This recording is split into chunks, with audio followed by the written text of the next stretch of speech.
Thank you so much for listening to Urbanistica Podcast. I am Mustafa Sharif, an urban planner, and you're more than welcome to join my big journey of exploring the making of smarter and more livable cities.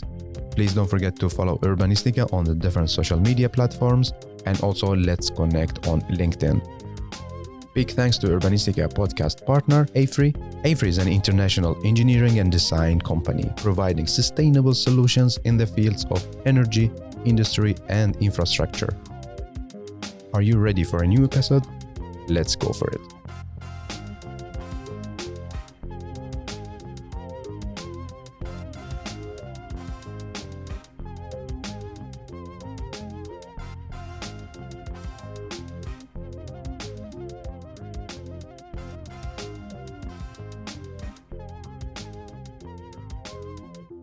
So hello and welcome back, Alaa, to Urbanistica Podcast. Hello, Mustafa. Thanks for having me again. How are you doing? Doing great. Good? Yes. How was your summer? Did you have a summer vacation? Well, actually, no, I did not. I planned for one, but then I thought, okay, I had some exciting projects going on. Yeah. I was like, let's focus on them as now, I have plenty of time. Mm. And let's maybe when it's more darker outside, then we can Run away. run away. Awesome. Yeah. So how is it going? Is it a lot of things to do, to explore within Combify? Yeah, well, it's really interesting right now how it's going in the industry, in general. And then we are thinking right now, how can we as a new startup, with easy to move, easy to pivot, how to really adapt to the current challenges and the current changes. Yeah. So we're coming with ideas and we're trying really to execute them well so we can. As you always do, the doer, real doer. So for our listeners, we had an episode with you and Alexandra talking about Combify, but I love to hear also a story about how you started Combify and what was the background for it. Yeah, well, of course. I mean, let me first start by explaining a little bit to the audience about what is Combify. Yeah. So we are basically a data company that delivers information on real estate properties with development potential to our customers. And what is interesting is how we do this. So we do this through investing for more than 3 to 4 years of collecting information, public information from all Sweden, 290 municipalities that is related to the industry. Information such as activities as in development plans happening in the country. What is the plan for this development? What is the master plan vision for that municipality in this area and areas of development? Real estate information. I mean, it's a lot of demographics, prices, and so on. And then we tried to structure this data because, the way it comes, it's public, but it comes in form of, PDFs and really hard to work with. So we call it open data that you cannot open. So it was really the challenge was how can we really make sense of this data to the industry expert who is interested in that specific area. And so we worked a lot with data digitization, with making sense of this data and deliver it in a form that you can search, you can filter, you can find opportunities and save time. Awesome. So it's it's a platform, right? Yes, it's a map-based platform. So basically, because in real estate, location.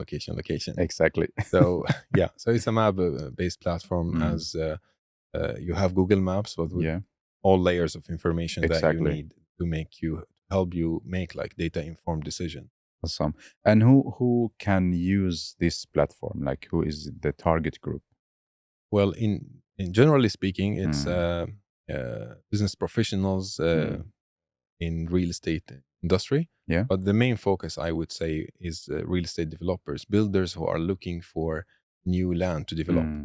So that's really I would say niche market, and more than 60% of our customers are coming from that Amazing. group. We have also many urban planners, architects, and consultants who are actually finding projects and interesting developers to work with.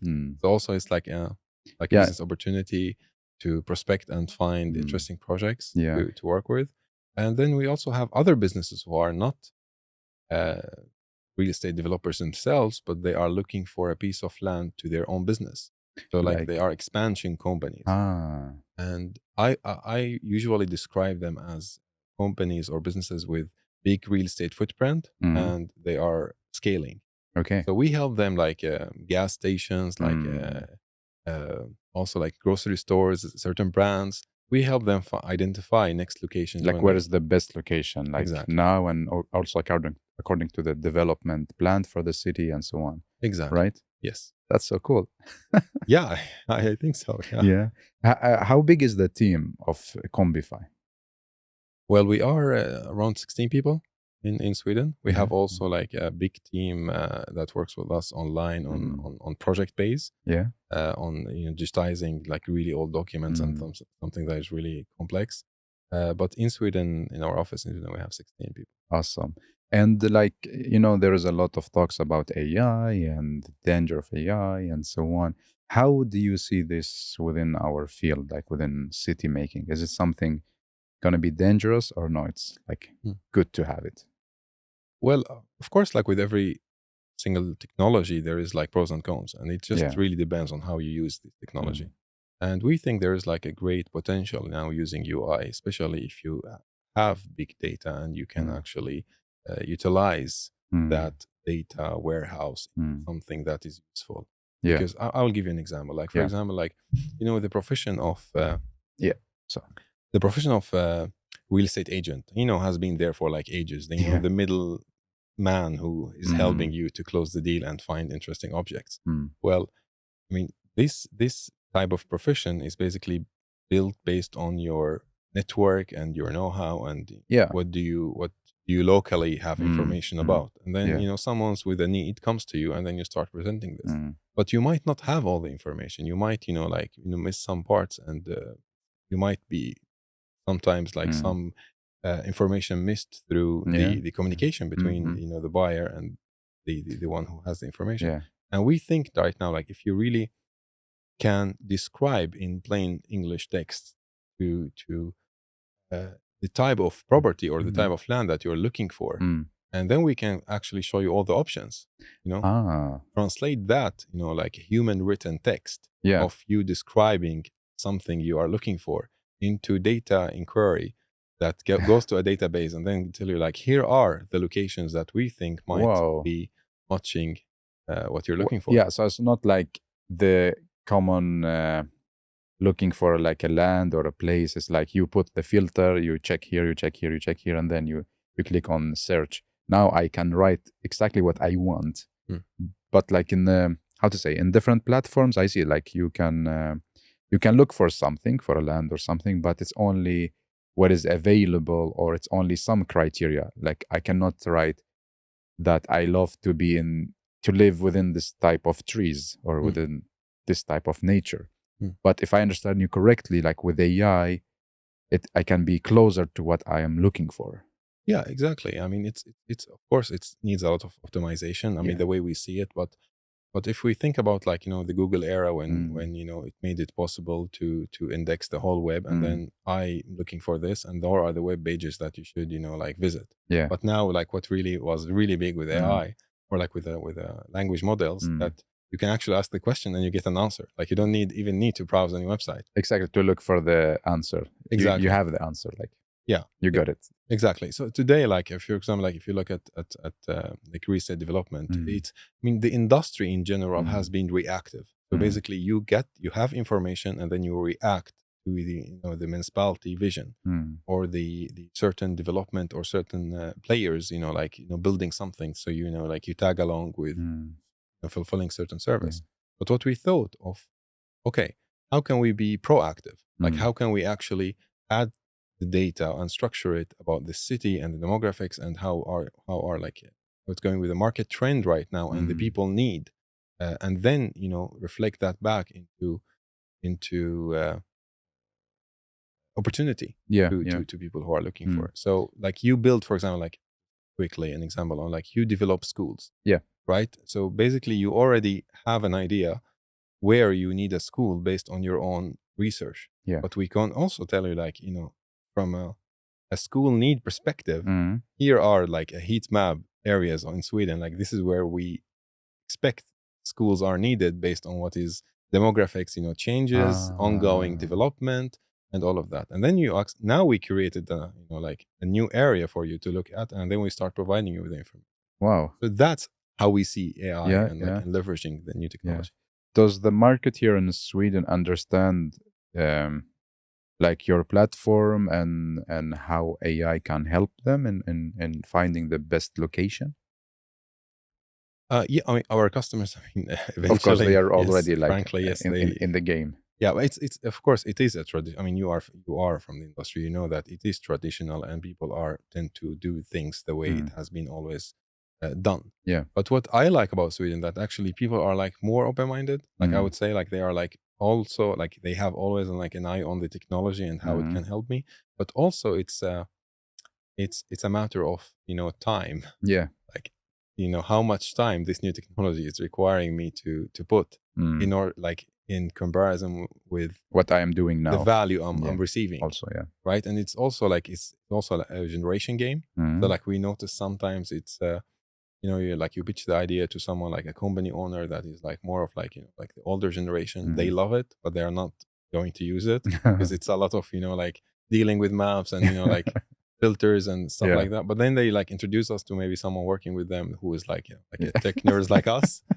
So yeah, we try to meet in between. We try to really do our best to make it very simple, but still it is not as easy. Yeah, because like when I talk to some of people from our industry, so they think that okay, in Sweden everyone is working with AI because Sweden has this reputation of working with the up-to-date technology and so on. So I got a lot of comments like, okay, you work with AI, like Sweden, the entire Sweden working with AI and so on. But like the market, not everyone is working with AI when it comes to city development and finding the best land and so on. Yeah, well, this is actually a very interesting topic that we sometimes we don't like to use the word, like we are an AI-based company when we are like talking, because I mean, everyone now wants us to say that we are an AI-based company, but what we are like more of like use cases, like how can we, like use that technology to, and, employ it somewhere that it's already, a business need or a business value. Yeah. So we try like to show that, okay, like we are using AI in the background here. Like for example, like the way we gather certain data sets that we have like an AI model that basically like visit every day public authorities, like public information. We try to do some machine learning to match, for example, like a building permit decision with a property that it's attached to and locate that on the map. But do you really care if we tell you that now I can show you all building permits location? No, like you just I don't need have the time information, for this, no. Right? Exactly. Yeah. So we try just now to like create use cases. Yeah. See how can we leverage something with automation than to do it manually. Yeah. So tell me about the mechanism or the methodology you use now. Like you started with a bit with like you send the AI to check the municipalities and bring back data. Like how does AI works? Yeah. Well, again, I would put it as like machine learning. We're not we're not yet AI. I mean, AI needs a lot of resources, needs a lot of investment. Okay. And as a startup, we great team of developers, coders who like we are aiming into full automation. Okay. But the mechanism that it works today, it's semi-automated. So we have noticed like if you want to automate something like 100%, it might take you 5 years to maybe create something like fully automated. And, but then if you want, you can reach the 80% in 10 months or 12 months. Okay. Right. And then be just like always like the 80-20% principle that and even like I like once I was watching Elon Musk interview, and he actually mentioned about that when they were like trying to automate Tesla production line. And then he said like we really spent a lot, like millions of resources on automating screwing, like the screw at some point in the production line. And then we were like, okay, but like just put like an F man to screw the through. So basically like, because that is something you can like, it requires a lot of, like a human intuition on doing it, but maybe a machine will like not really understand it now. And it will be also like consuming a lot of resources. So we think the same. So we think the hardest part basically to deliver the data to the end user is basically to collect it first, like to have it in one place. So we build a system where like actually we collect the data, we gather it, so we have it in one place. We don't have to visit every single entity to see what have they published. And then that maybe the part of extracting some certain data information and parameters from it, it's basically done by human validation process. Especially if you deal with, like, for example, like different ways of printing a document that is, sometimes it's like rotated like 90 degrees, and a machine, well, like, this is not a language I understand, but like just rotated. So it's I mean, and of course, like I speak within my areas of experience. Of course, like our technical team would be more technical with their answer. But can you apply the same mechanism or methodology out of Sweden, let's say, in another country? Because what you have, this is working because the municipalities in Sweden, they are publishing data or documents online. It's public.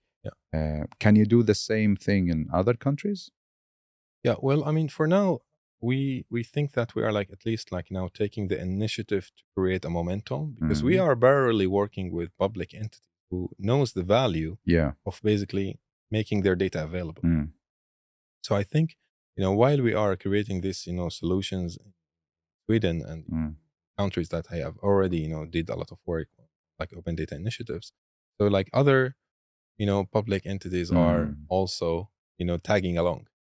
So we are optimistic about the fact that, I mean, of course, at the end of the day, if the data does not exist online, we can't do anything. Like, then you need to call, then you need to visit, and then that's like goes against, like our core business. What happened if you wake up one day and the municipalities close all their data, open data sources? What happened to your business? Well, I would say that would be not a problem if for municipalities that we have already digitized and like built. The only thing that we will be losing, there will be like their ongoing, like from this point onward, updates, and then there must be a reason. I mean, then it would be really interesting to know what is the reason to not do that, because it's in the European Construction Commission law that municipalities and cities have to communicate their ongoing development, because it's a political process. Right? You as a citizen, you need to know where my tax money is being invested from the commune or the municipality. So that will be like a huge political change. Yeah. That's interesting. So like with all this data and programming and so on, for me, I'm far away from this. I'm an urban planner. How did this start? Like, because I know you're an architect. So how did you come closer to this data programming and so on? Yeah. Well, the whole idea, I would say, started with my background, like being an immigrant who moved to Sweden, and I came from a background of family working with architecture and with construction and development. And the way things has been, I mean, you always, when you come to a whole new environment, you start comparing. I mean, you can't not compare. Of course, yeah. And then I was lucky to like find really early on like job in Sweden and work with an architecture company. And that's when I noticed that in my country, when we used to go and request certain plan or certain information about the site, a new project or a site, you have to like to drive to the municipality council, and you have to apply for it, and you have to like to write a paper form to actually request this, and it will take a couple of weeks, sometimes like a couple of months for you to get what you want. But in Sweden, the nice thing is that you can actually do that through like application online, so you can go and then you can see what your like the data availability on the website, and if you don't find it, then you request it through an email. So that itself was like, I would say, like the core technical reason why you can spot an opportunity that you can actually right now, if Sweden municipality is doing it, the other municipalities should be also doing it. And then I was like, okay, what would be really nice if you take all of these decisions and then create like the future map of Sweden, showing in a really nice way a real-time view of the country development. Wow. It was a very big project. It was like we had no clue technically how we were going to do it. Yeah. But we were just liked the outcome of this. Yeah, like the result. Yeah. And then we started. Yeah, but like how to say, as a trained architect, you didn't think so much about like, okay, this is not within my field of expertise. What I do is I do drawings, I design buildings. Maybe I should like stick to what I do. Why should I like a bridge to another kind of industry? There was nothing like stopping you or?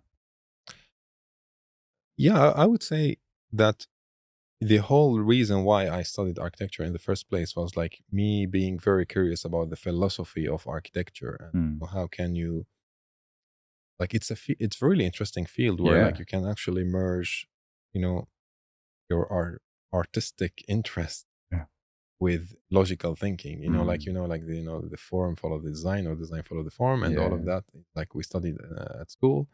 And then because I studied also urban planning, and then when you study urban planning and then you add a new dimension, which is like how people live and like how people move in the city, how people use certain services.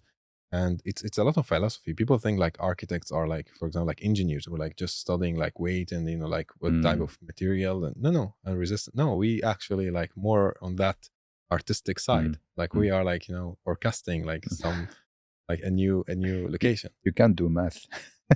Yeah, I mean, like, if I would compare myself to an engineer, like I know nothing.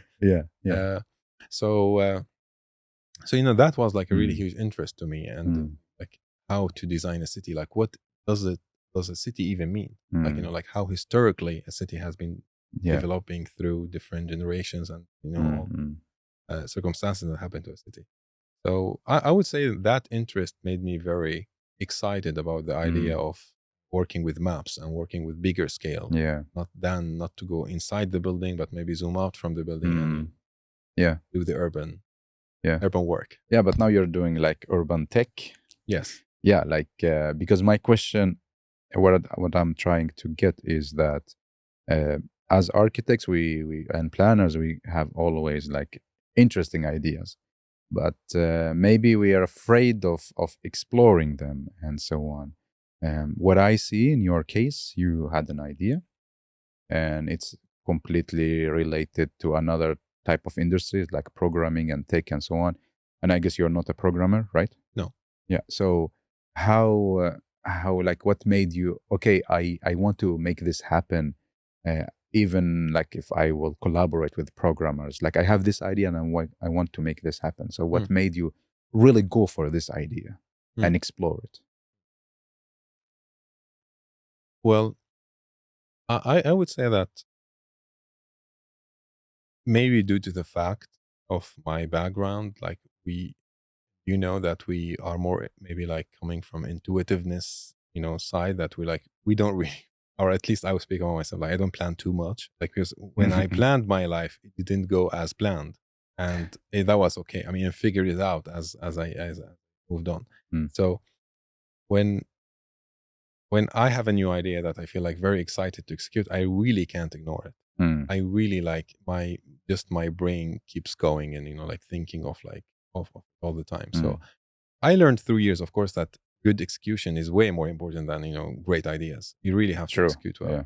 So I thought, okay, like now I have a really cool idea. I can start building something. I can start execute, and I will learn. I will be unlocking new type of information as I go, and I will be meeting people who I will discuss something that I have already started, not only a vision. And the right people will tag along.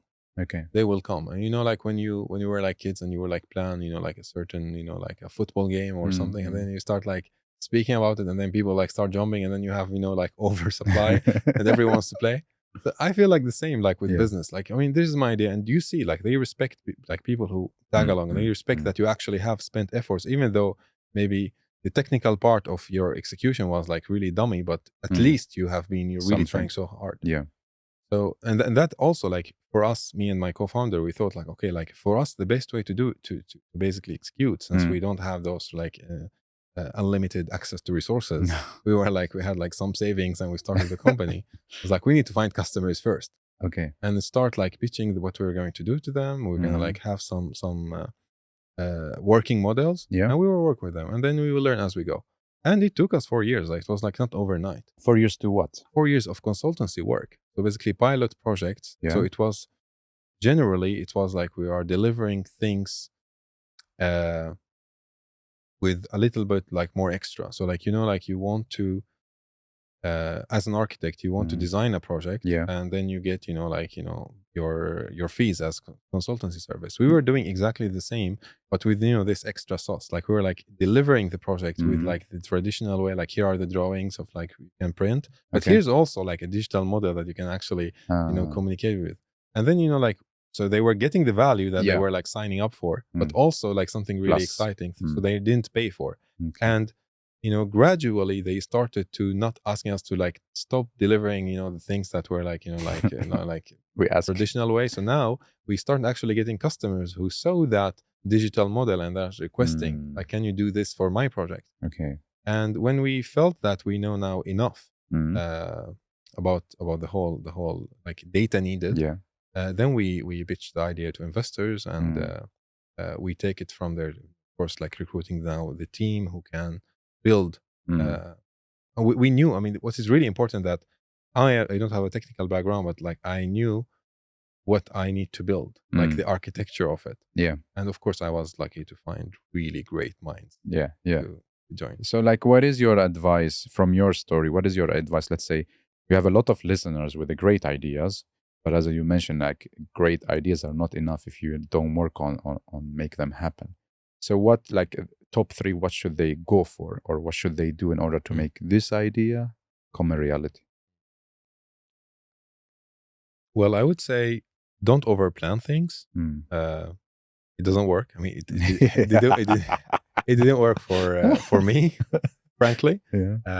Because sometimes if you overplan your path, then basically you are like, your head is down and you're just executing your plan, and then you're missing a lot of side opportunities that might come along the way. You might, like, new information is presenting itself to you, but I already have a plan. Because you only focus on the path. So like, I mean, you're missing these opportunities. So basically, I mean, have a vision. Of course, it's very important that to know that, my mission is to go to space. Like, but like, it's not, my mission is just to walk, or like, I want just to do something. So don't be flexible with your plan. Okay.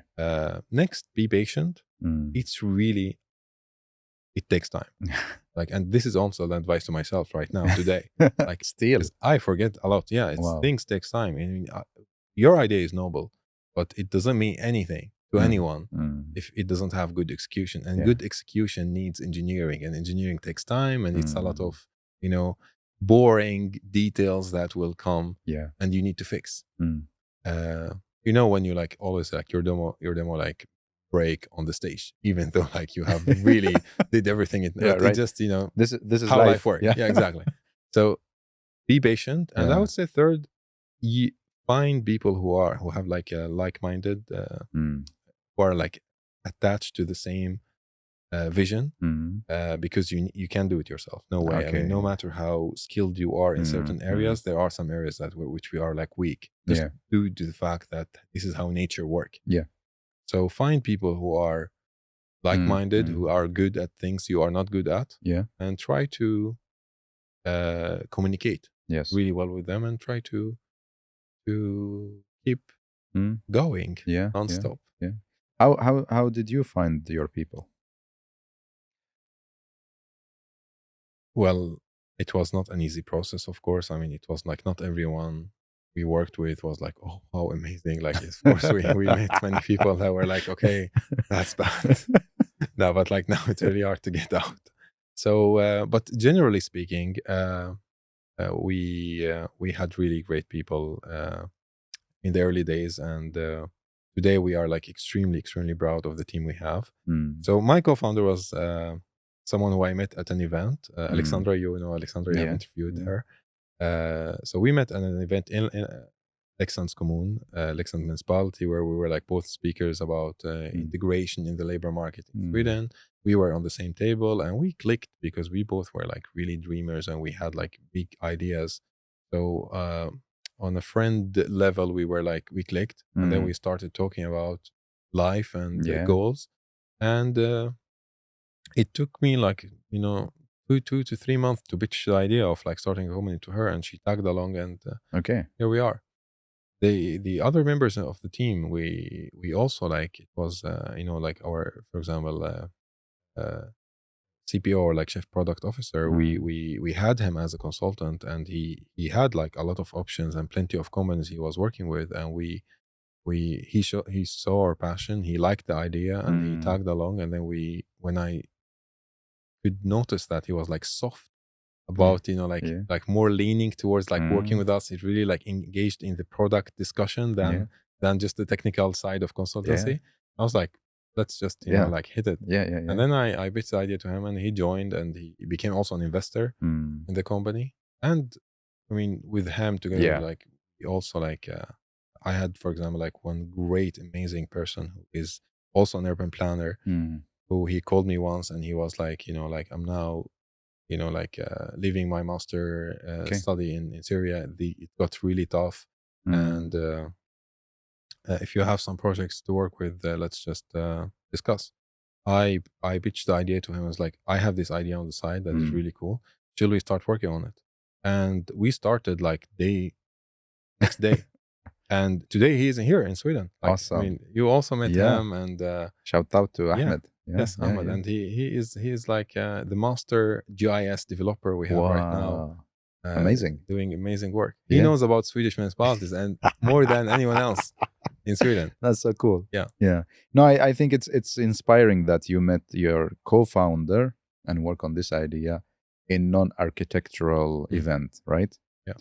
I mean, like, this shows the value of that. We as an architect shouldn't only be in the event or activities related to what we work with or what we study, or like we should really explore what is around us as well. 100%. Yeah. So now we touched on the topics of your friend from Syria, of integration. Your story is inspiring me because you're not born here in Sweden. You had different conditions, and you moved to Sweden just a few years ago, and now you're here.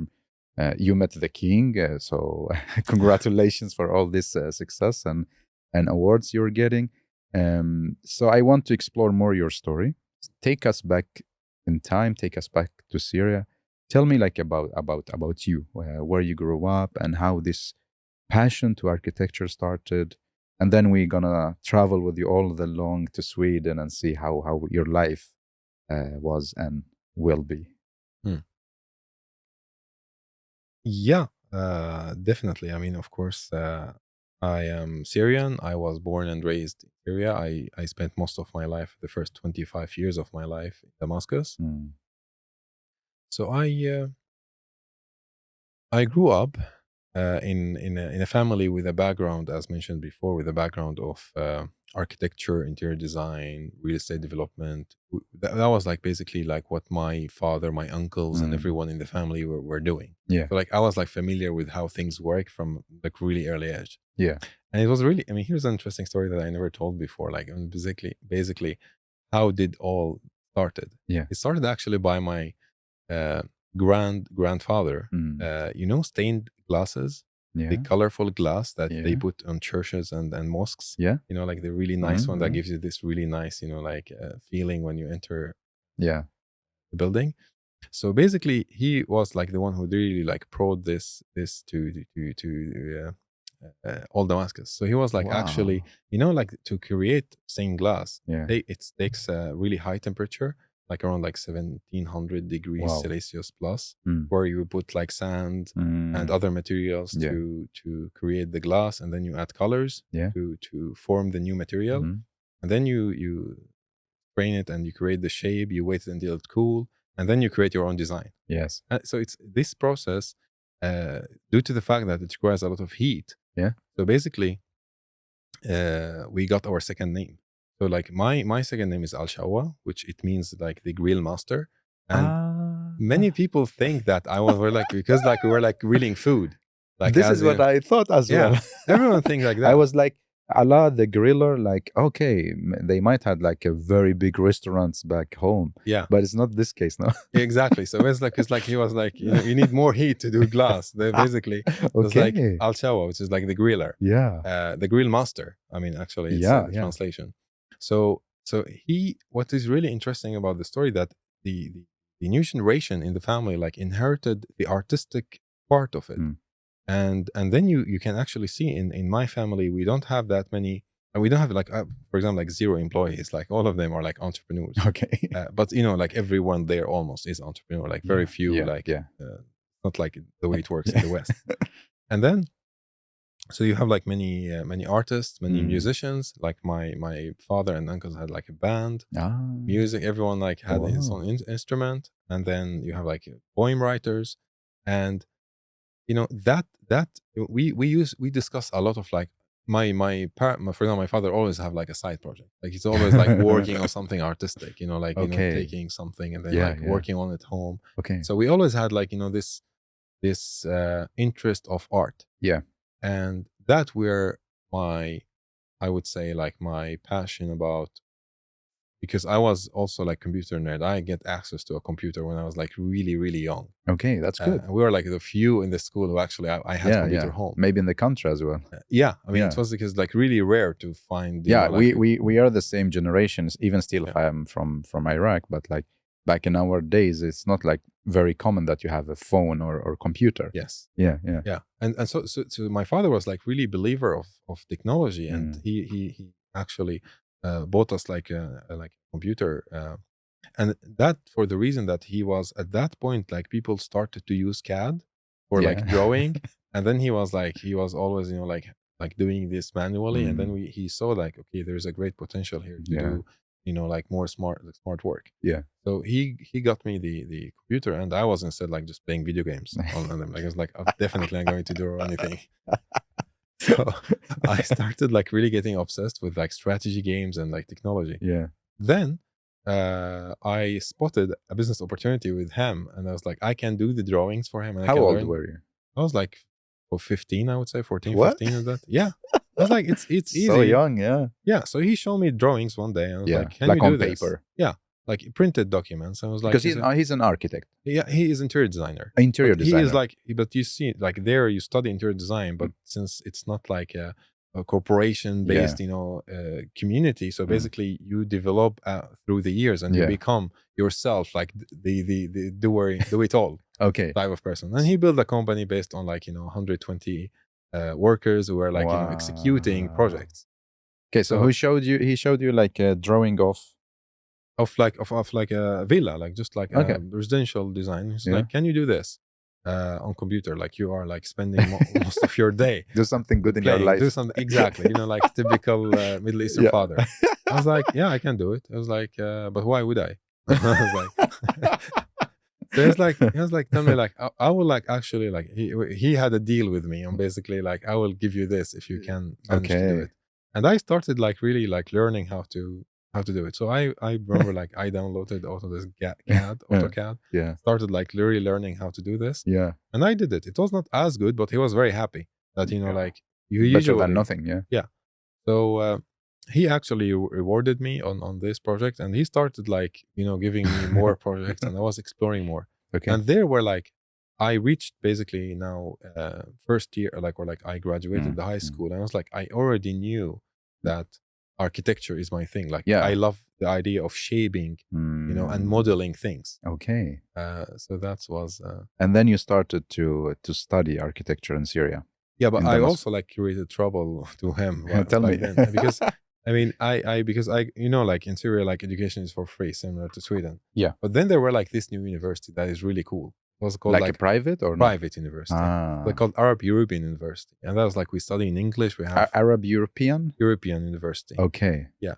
So it was like really this like new university that was like just like 2-3 years old, but with huge budget, and they wanted like, so it had architecture program, and then I wanted to study there, and my father was like, why? It's like fancy university, really fancy. right? Because I actually like went there and I saw like, everyone speaks English and the professors are from like Europe. I was fascinated by the technology in the West. I really wanted like to, I don't know, for some reason to get more of it. Yeah. So I convinced him. It was actually like, we were not rich. Like we were like. I wanted to ask you, like, was the family wealthy so you could like easy go for this university? No, I mean, my father has, as I told you, like he was always like his artistic part winning over his financial or like commercialization. As usual. Yeah. So basically he was like, we were like making money, but he was like spending also. Like, we were like spenders. So we were like not the investment like mentality. Break even. Yeah, exactly. So we always like, we would have like, sometimes we're like, we would buy anything we want. And some other times, like now we have to be really careful. Yes. So like this investing in stocks or like investing in things, we didn't have this. No, that was like not for us. Yeah. So, but that is like a commitment for 5 years to basically tuition, university tuition. So I convinced him. I was like, I will do all your projects for free if you like just me to study there. Yeah. And I did, and then he put me there. Yeah, I got in. I got in, and I started. And actually, that was I would say like now reflecting back, really good for me because when I moved to Sweden, it was so easy for me like to find a job, like studying in English. Yeah. So you did 5 years of architecture program in Damascus. Yeah. How was it? Did you like it as how you were imagining it before you? Well, I remember like a lesson I learned in the first lecture of the first, the first year, where like we had a very famous professor who actually like was actually also teaching in many Middle Eastern countries. He also was teaching in the US. Okay. And he told us that like everything you're gonna learn in the best architecture school in the entire universe, like in the world. Yeah. They will teach you 3 to 5% of the field. Like that's the best. What? So think right now, as we are here in university, you're gonna get 1-2% max. That was like harsh reality. Like what I'm doing here? Like, why should I pay you then? I was like, it's really as an architect. I mean, it's not like when you study medicine or when you study, like law. There is like basically a book that you have to memorize or like a certain practice that you have to advance to know. Yeah. But in architecture, it's art. You can't teach art. You can't teach how to think as an artist. You can't teach like fundamental or like some basic element or foundational elements, and then the market teaches something else. Exactly. He told us that we are going here. Our mission, or my mission now this year, is to teach you how to think as an architect, how to like analyze certain site, and you can't have a design that was designed for this specific location. You can't take it and put it somewhere else and you expect that it will be as beautiful or as functional as this. So you really need to think of like every project, every site has its own criteria, has its own surrounding that you should really respect. Yeah. He said like, you don't give me any solution. And he was actually right, because he was like, actually people struggled to actually pass his first like an exam or because they were like coming with the first design very early. I was like, do you really understand the location? Yeah. So I would say like he was the same the same professor who actually I had my graduation project with. And that my graduation project, you see before and after, like on the site on the map, I was like, you don't really see it other than a nicer visualization, but the philosophy and like basically what we have, how we enhance the location, because it was like sustainable green zone getting into the city. So we were like not building any building. No. We're actually removing buildings. Okay. So good architects. Yes. So we learned a lot. Yeah.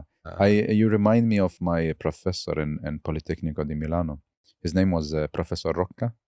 I love him because like first project we built the model and we had this supervision so he can check the models. And first thing he did, he just like took my model and flip it and how about this? Yeah. And he'd be like, okay, maybe you develop this, like forget about your solution. Now this one is more suitable. Because we were talking about like, how do you find the soul of the area or the site, like the identity? What is the DNA, It's like much beyond the flashy architecture and so on. So this is like, I learned and I still think about it all the time. Like, what is like the DNA of this place, the history, the soul, things that you cannot really, like you cannot copy paste. Yes. I mean, it's philosophical. I mean, it's actually answering why when you, for example, like go to Paris or you go to Stockholm or you go to Berlin, you get different vibes. Yeah. And the vibes are coming from basically city design and urban planning and what feeling this city is creating as first impression. Yeah. Interesting. So yeah, you finished your, how was your studies like? Well, if you reflect back on the 5 years. Well, I would say that I was not really good at school. Like I was I was really passionate about the subjects that really interest me, but really boring for the things that are like really, like not really taking that big care of the other subjects. So I found in the early days of school, like I was like very passionate about the idea of, like 3D modeling, visualization, like philosophical concept of a project more than, like all the, math side construction of and numbers and materials and concrete and metal and all of that. I was like, no, that's not my thing.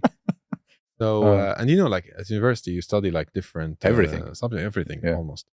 So I started, hanging out with people who are like older than me, like 4th and 5th year. And then I started like really discussing with them their graduation project.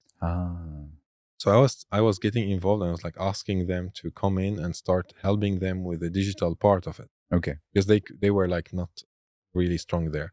And they were welcoming when they see what I have actually done. Yeah. And then I turned that into like, now I have more projects that I were invited to than I can handle. So I started like, guess what? I will do it, but not for free.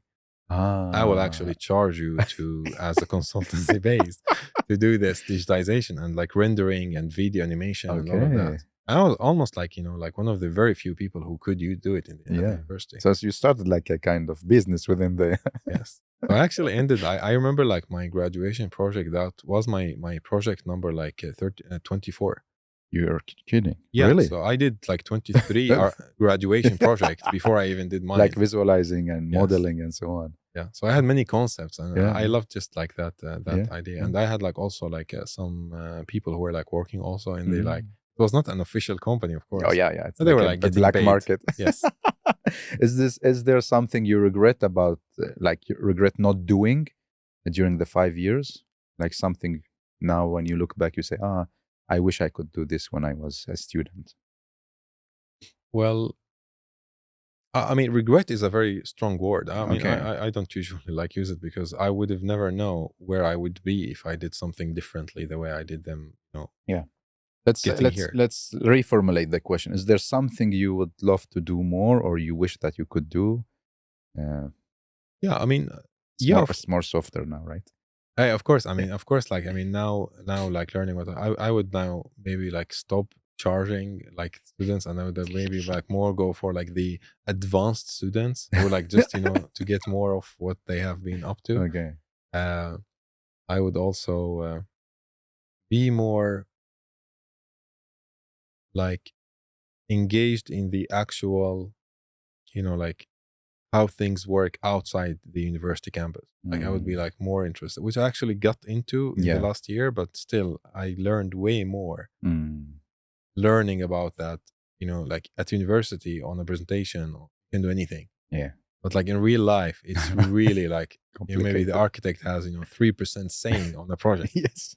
We had 100% of it at school. Yeah. But this is like always the challenge of academia. Like they are there like to stimulate your creativity and give you like everything is possible, but reality is something else. And there is always the gap between academia and the practitioners, like I think this is gonna exist, it's like two big systems, and there's not so much talking in between. So it's gonna take time until students will practice more, like get into reality more. Yeah, I mean, I advise like anyone who is studying now, like architecture or urban planning, like try to, find a summer internship at a company and really like observe and see the actual business of it. Like the business side is super important because I mean, it's of course, it adds a lot of many layers of complexity. But it's also, you have to learn how to navigate through them, because even at today's world, I do really respect developers who take architecture design into consideration, and not only like driven by financial forecast of like, we want to build, like boxes for people to live in, and we're gonna make more money. I really like, I don't like that. It's like, this is not, it doesn't, align with my, like core love to the architecture. Like I really admire and respect developers who still like consider like, we need to create a piece of art. We need people to say, we need to put our name on this building and say we've done it. And they are a few. They are very to be honest. There are not so many. So tell me, you graduated, and how was life as a practitioner? What did you do? Of course, it was extremely tough. It was like, I prolonged my graduation due to the fact of like the civil war that's been happening, and I was like, okay, what should I do right now? When was it? Like which year? That was like April 2015. Okay. Yeah. So I celebrated, actually, like I was supposed to graduate when I was 24, because I did like more, like I studied like more advanced in urban planning, and I was like teaching urban planning and visualization at university. So I did a deal where like I will leave one material, because there, if you graduate, you have to, now you can't prolong your army service anymore. So I tried to really prolong it as much as I can. So you stayed in university in order to not to go to army doing some service. Yes, doing some extra military service. Yes. Okay. And the reason for that is just like, I never saw myself as a political person, like who I want to get involved. And I was optimistic about the current situation, that it is going to be resolved at some point. And we have a lot of opportunities now to reconstruct and rebuild, something I deeply, genuinely care about, my city and my country. And it reached a point where it was like the toughest year of war was like 2015. It was my 25th birthday. And I was like, we were like discussing, it's like, now university gave me a notice, like, you can't prolong anymore like this. It's enough. Like, you cannot take more courses or something. So I took my final exam, which is like, it wasn't material, like that was like super easy. So like I passed, and then I graduated officially. And I had until November that year to basically, like submit my paper to military.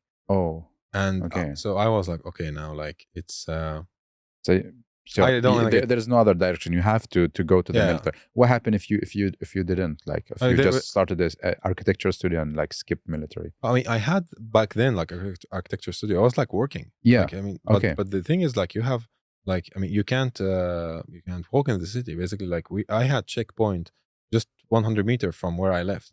So they will catch you every time.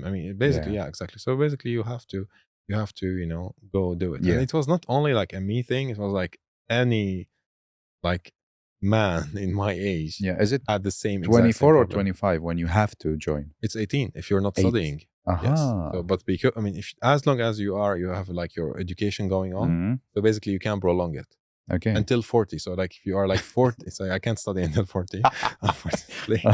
So there's no reason. So I basically, it was like, okay, like there was like, like to get involved in the war, it was like out of the question. I was not, like, as I mentioned, not a political person. And I found it very sad that, like what we were going through. Like the civil war between. Yeah, exactly. I really wanted to be part of like, like rebuilding Syria, but at that point there were like no one thinking about rebuilding. No. Yeah. So I went to Lebanon. I was like, okay. So you decided to like run. That was like the only option. Military or go abroad. I'll go abroad. And you have to leave the country before November. And so that was almost like September. That's what I'm telling you. Like, so it was like I had really like a couple of weeks left. So I went to. There's no embassies whatsoever. Like everything is closed, and the entire country is closed. That's a war. Yeah, it's a declared war. Where is your family within this situation? Like, so we moved a lot. Like we kept getting closer to the inner city because that were like when it was like safer and safer. It's like safer means like you have a higher chance less chance to die than other zones.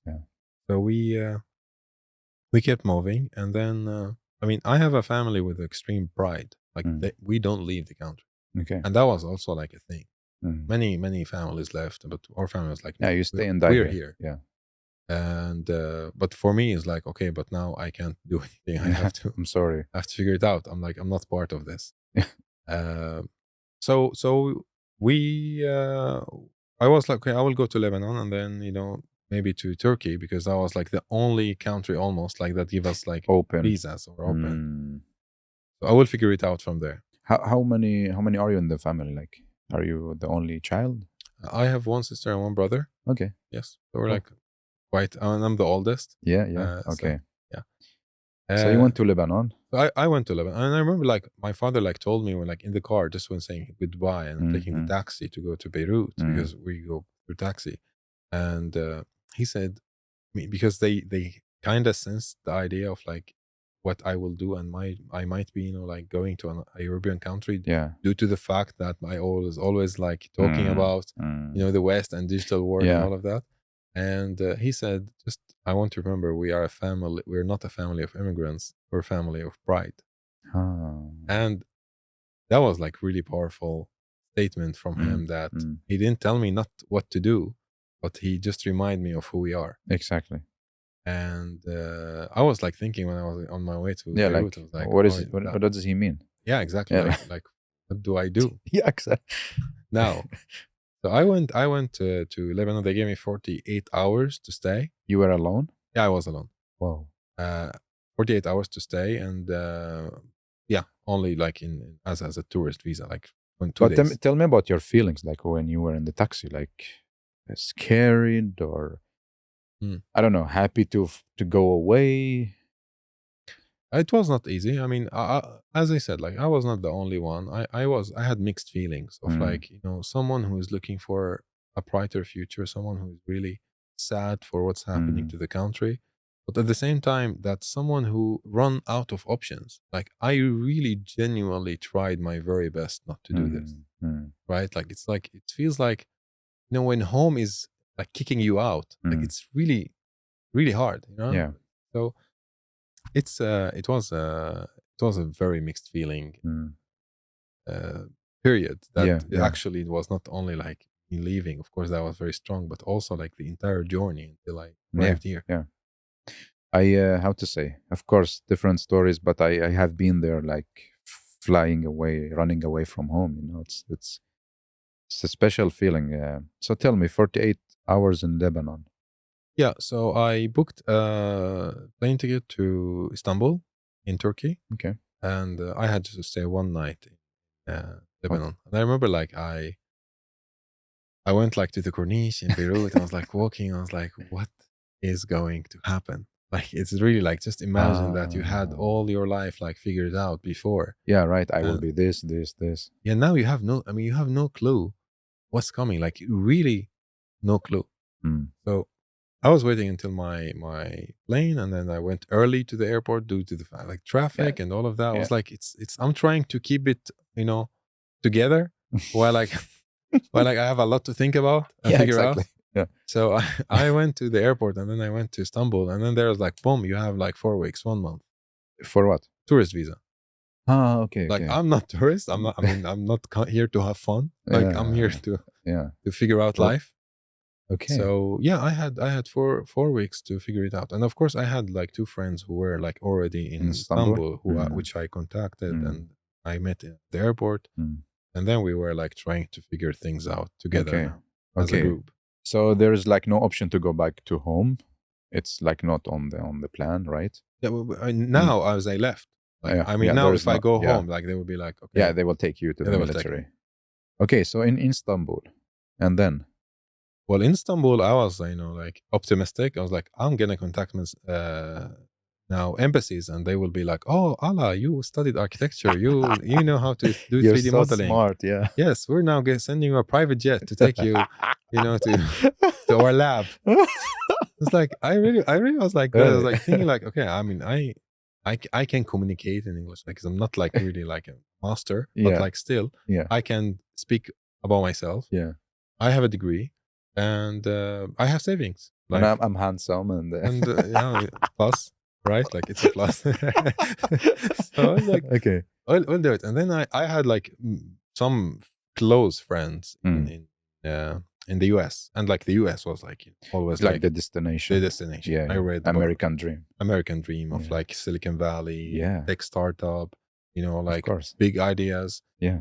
So I had a very close friend who lives in Manhattan, and we were like really close for many years. Yeah. And I was talking to her, and she was like checking up on me on the way, and she was like, "Okay, you get to Istanbul, and I will get you interview with the U.S. Embassy. Wow! Basically to come here, and I will I will take care of everything." I was like, "Great, that's super good." Yeah.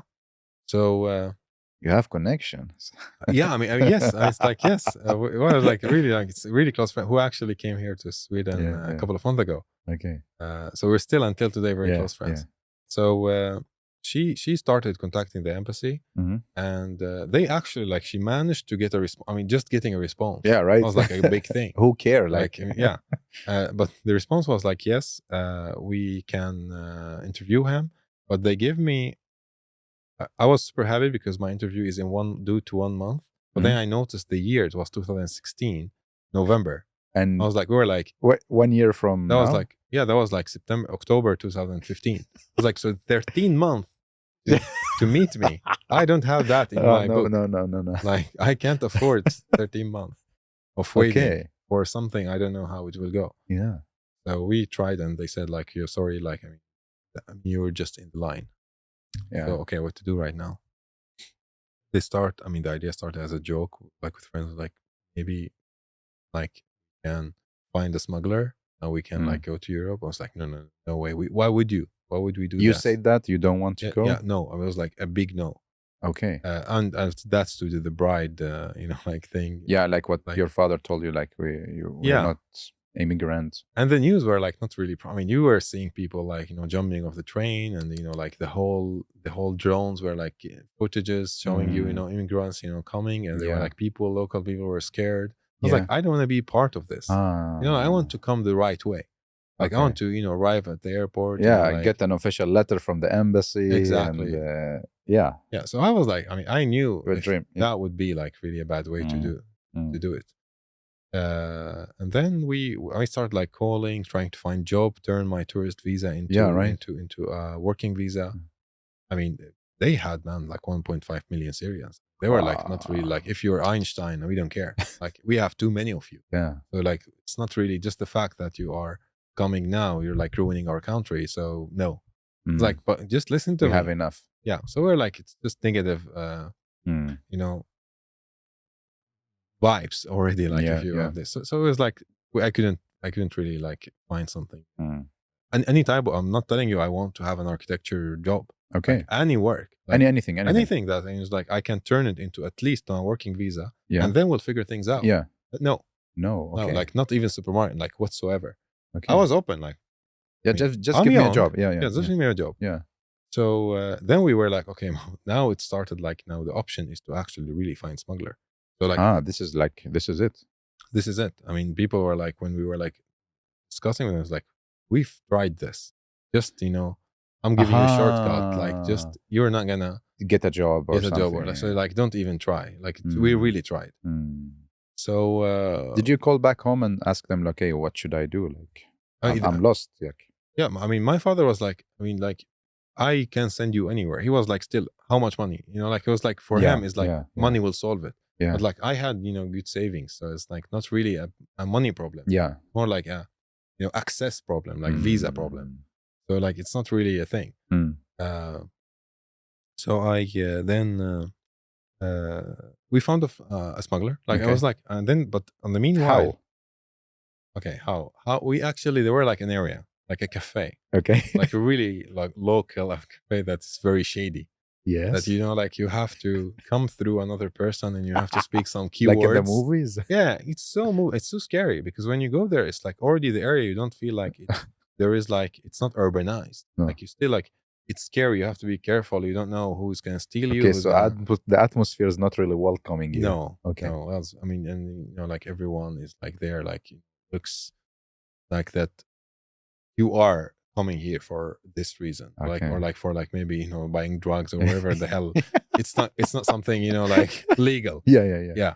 So you went there? I went there. I was like super scared. Like those people, like you don't want to do business with. Yeah, you don't know what's going to happen. Yeah. So we found one, and then we talked like we want to go to Sweden. I was like, why Sweden? Yeah, here's an interesting question. Okay, Thanks now I'm the smuggler. Okay, so why Sweden? Yeah, because I did my research, because I Googled, and then I really spent 2 weeks of like studying Germany. Denmark. Yeah, I mean, I was like, okay, here is what I have. I have a degree. I can speak English. I do this, and I'm interested in technology. Okay. Germany is amazing technical, but there, like, if I do not speak German, if I don't have a network, it's more conservative than Scandinavian countries. So I learned about Scandinavian countries that they're like more open-minded towards foreign culture. Okay. And then I also studied the basically like immigrants, refugees reaction on those countries. And I know that Germany is struggling right now, and I really don't want to get another. Yeah. I don't want to be there. Yeah. And then I learned about fika. I love coffee. I love that's like the fika concept. I thought like really interesting. But what actually was the reason why I decided on Sweden, I pitched the idea. I had a presentation with slides. Really? I put my 2 friends and I actually presented. I was like, those are the pros and cons. And with Sweden, with each countries. And I had Sweden as the last option because I had like the juicy part saving about the best to the exactly to the last. So then when I came to Sweden, it was like the Stockholm being the second Silicon Valley. It was like an article. So you already sold like. Yeah. So like people come to Sweden to start companies, and people like the community welcome them. And I was like, this is cool. But like, it's so, how to say, like you're in under so stressed situation, and you did like a research and thinking about your goals, your dreams. It's so cool that you did that. Like, I mean, it's my life, man. I mean, like it's basically, I know that I have one shot, like one option. Yeah. Like I can't just go to Sweden for like that if I make it to Sweden. Yeah. I did to Sweden. But I can go for like and then change my mind. Like I don't have that luxury. It's gonna be like just there for life. Yeah. Maybe. Yeah. Which here we are. Yeah. So you told him that you want to go to Sweden. Yes. Yeah. And then what did he say? I don't care. He said like, I will get you. Yeah. He said, I will get you to Greece. And then from there you figure out. You walk. Yeah, walk. I mean, do whatever. Like I don't take it like as a full journey. So basically, yeah, I mean that only if I want to pay for plane ticket. And that was like 12,000 plus euros. Shit. Per person. And it's not guaranteed. Why is it so expensive? Because like the documents, the passport, you're not allowed to go? Yeah, there was like hot market, many customers. Yeah. Okay, so you booked the plane to Greece. No plane, no. Okay. I mean, I couldn't afford it. So basically I was like, we went to the option with like the rubber boat, the cheapest. We swim. Yeah, it's like, so rubber boat was like around like 1,500. The rubber boat for like crossing the sea. Yeah. And that was crazy. Like now thinking about it, because I went through it. That was like really crazy. But tell us more details, because like I think it's good for listeners to get an image at least of what you experience. I for me, this is like so interesting to explore people behind the projects and all these big things we see on in our field. So tell me, like, you got on the boat? Yeah. Oh, well, basically we got that this is my number. You will receive a phone call, and you have to be in 15 minutes in the point meeting point where we will tell you. Okay. So and this phone call can come anytime. So you need to be ready like 24/7. 24/7, and you are only allowed to have 2 backpacks. We were 3. Okay. So like not only 1 backpack to each. So imagine like you are leaving everything behind. Even though like I had the most like important things with me, with like was like 1 big bag. Now I have to even squeeze it. So we were like, okay, you are on the go, and probably the call will come through the night, so you can't actually sleep, because you don't do legal stuff. You don't want to miss under the day light, right? You do them like during night. It has to be like a cinematic. So we got the first phone call, like I think in 2 days, and we were like prepared and everything. Okay. And then I told my parents that I managed to I'm going on like a hiking trip, the mountains. And like, what the hell? Like, why? Just like so you fake a story? I will be like not online, because I will tell you when. because I didn't want to tell them I'm going to take this sea, because that was a big thing. Yeah, they will kill you. Like we're losing our kid.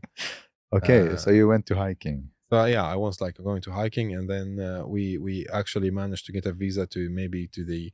I picked a very inconvenient story, like unconvincing story, because like I wanted to, because if I call them from Greece, I won't tell them that I didn't went through the sea. I actually went through the airplane or something. The airplane or like the car. Okay. So we got the first call, and then we went there, and then we got, then we were like waiting, nothing happened. Okay. Then we called back and it's like, not today, go back home. What? Yeah, I mean, because they have to get, I don't know, like everything in place to get it. And we got that not fake call, but like it didn't work for 3 times in a row. Yeah, and then the fourth time, then now you go, it's like, I'm going to go back home. So you don't even really check your bag and stuff. And it's like, I'm going back. Yeah. And it's like what, 1, 2 a.m.? Like really like not the time where you are fully operating. Yeah.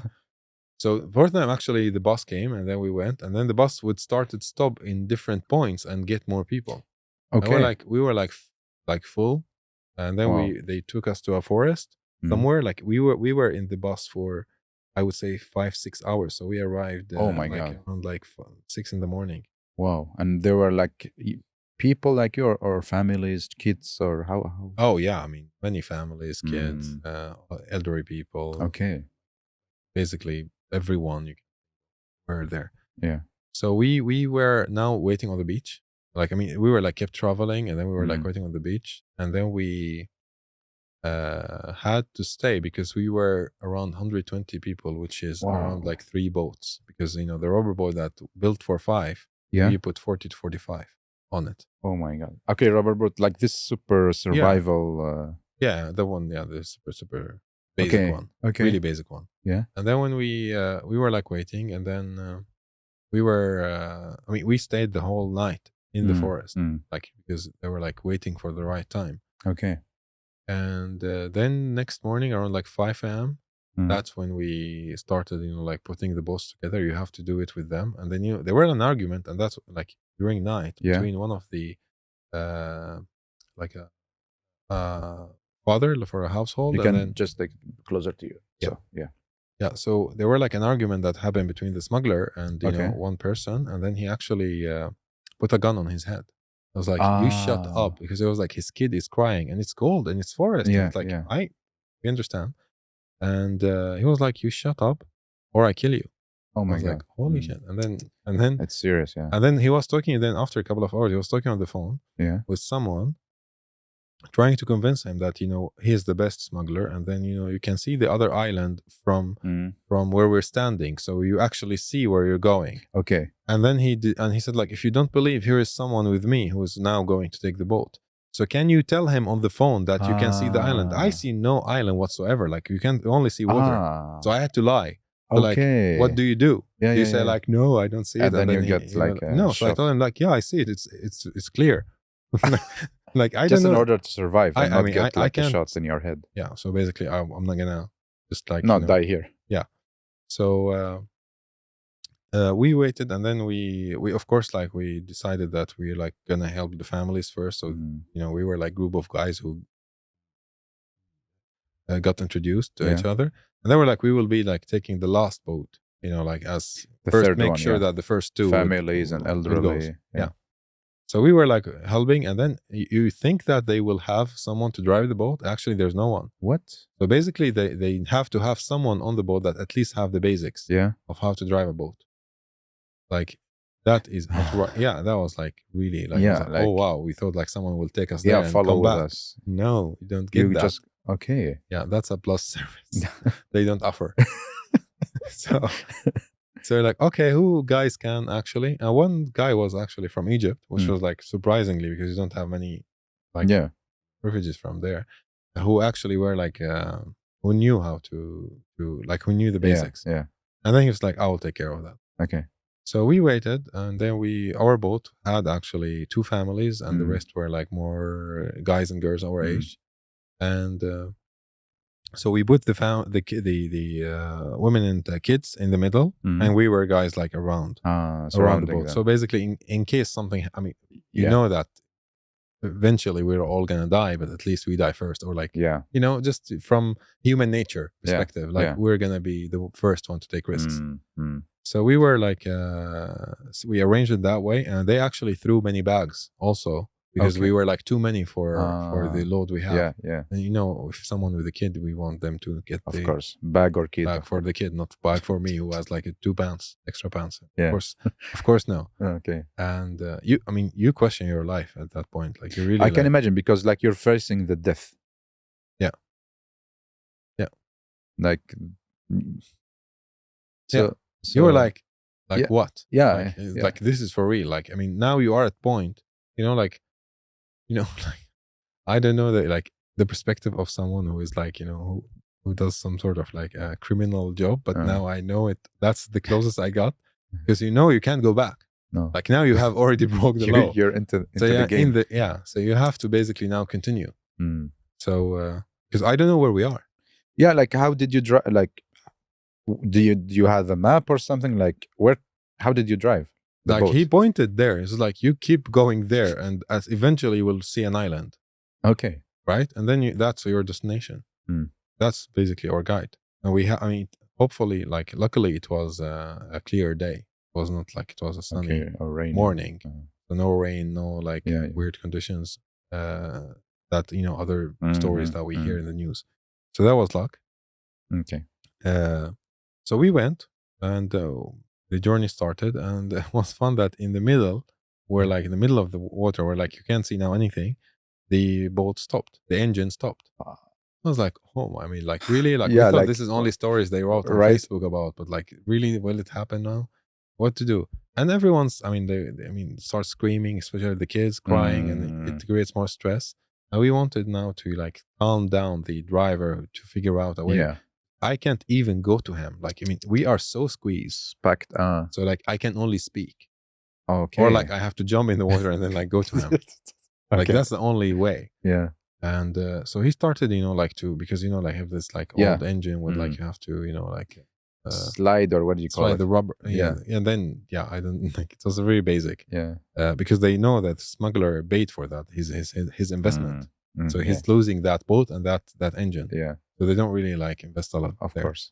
So we, it stopped for around 45 minutes until like it worked again, for like, it was magical how it did work.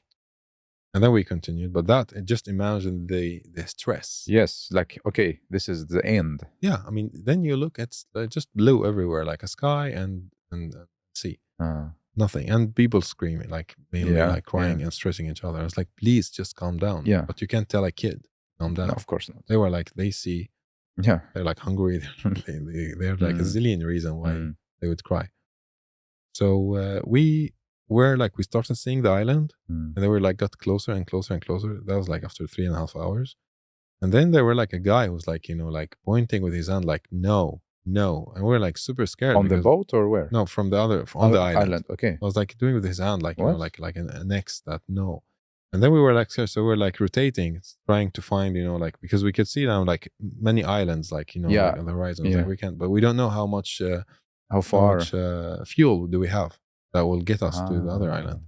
And then we basically made like 3 rotations around ourselves until we understood that guy is telling us like to come. It's like a sign to welcome. It's too far, and we were too stressed. And we were like, we knew that there were like one of those islands are like army-based island. You don't want to go there. No. Until we were like, this guy was actually telling us come, because, you know, other 2 guys showed up with the orange vest. So we knew that they are like, you know, some more like human activists. So we went there. We jumped from the boat. They of course, like, we were taught that you should to destroy the boat when you arrive, so they don't send you back with it. And they were like, no. They were like from the UN. We take care of like, it. just don't leave everything else. And that's when we like, okay, now we are in Greece. Okay. And we thought like that was basically the toughest, and that was actually the very easiest part. You're of kidding. the entire journey. I mean, that was really like so you arrived banana. Yeah, that was like, yeah, I mean, then it was, the tough part was, sleeping in the forest. Wait, you arrived and what happened then? Yeah, now, like, people will come, activists, and there will be like people who are like translator and everything. And so they recruited me on the spot to translate to other people, because they had like, shortened, like everyone had needs, and they started to give food for, families and kids, milk and banana and stuff like that. So we came to a area where there were like a group of people that they arranged us, and then they took us, like somewhere in the forest where it's like, I think it was like more of like a temporary camp that made by the police and the army, to basically give you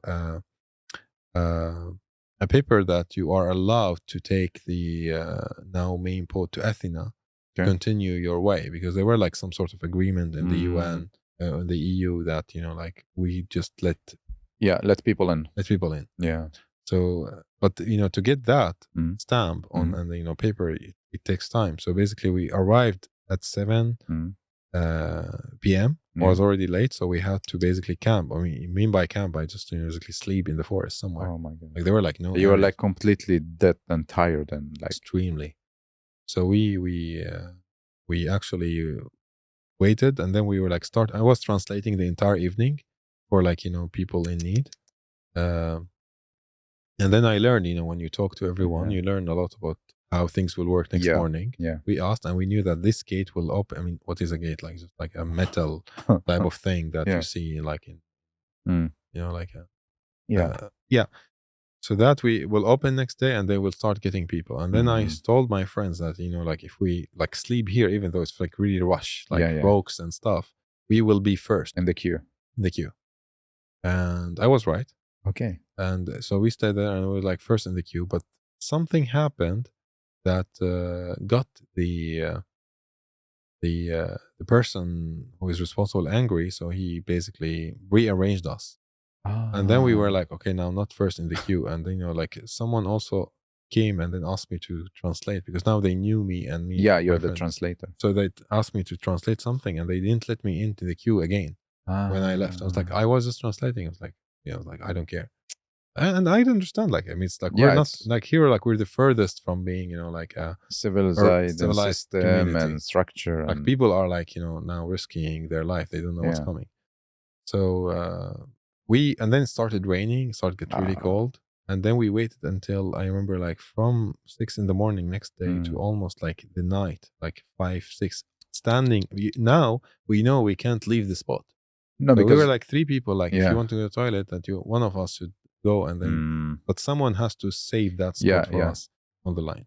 And then we got actually the paper. Okay. And then now we went to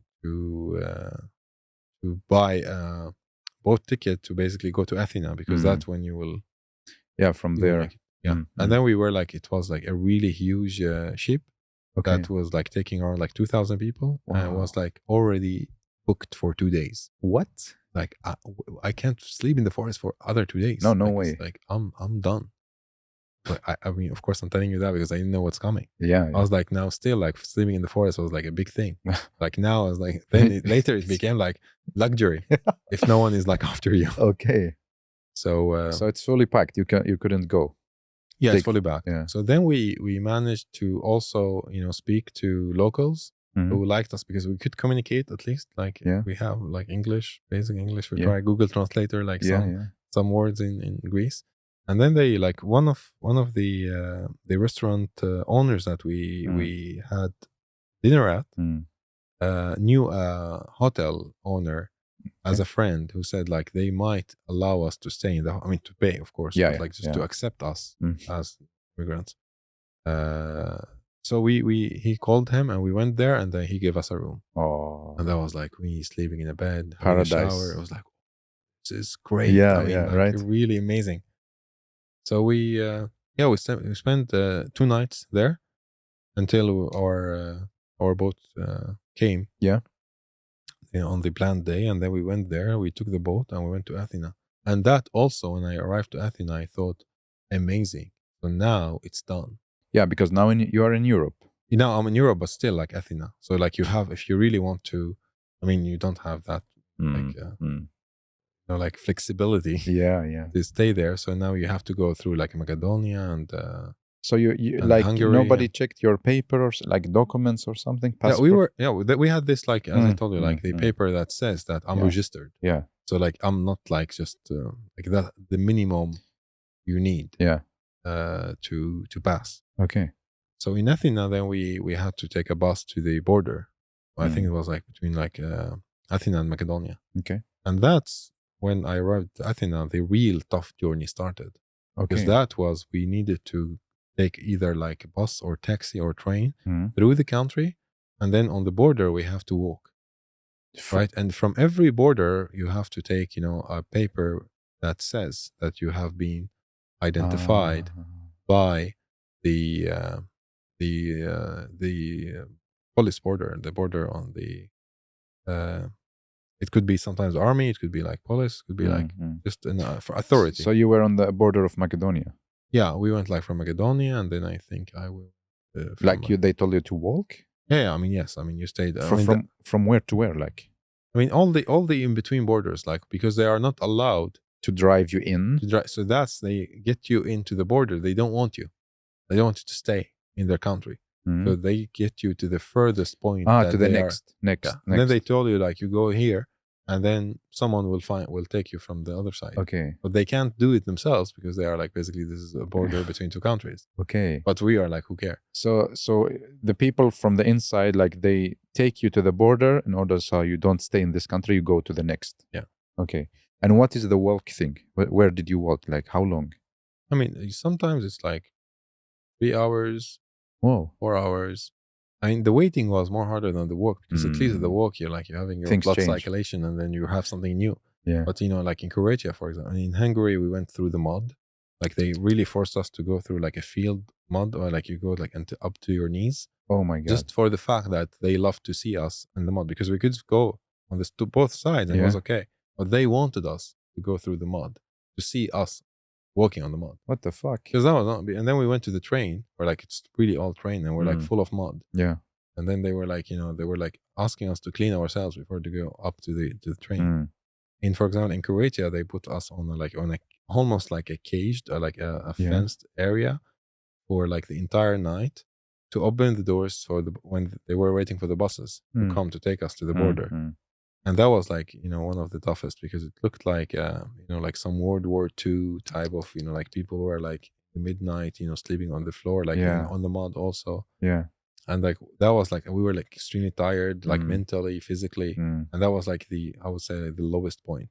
Okay. It was like Croatia. Humanity on that. Like here I was like, okay, like I remember like, and I survived this because here I was like really, really low.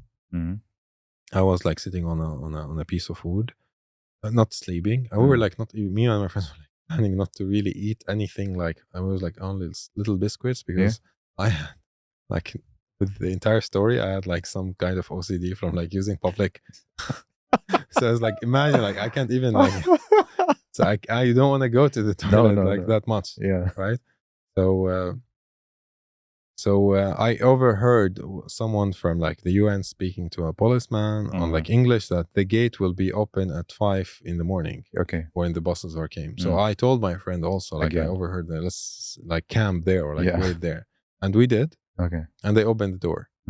But so then I was we're like really I was like the first person in the line of like around like 4,000 to 5,000 people to pass to the bus. I was the first one, and with my 2 other friends. Yeah.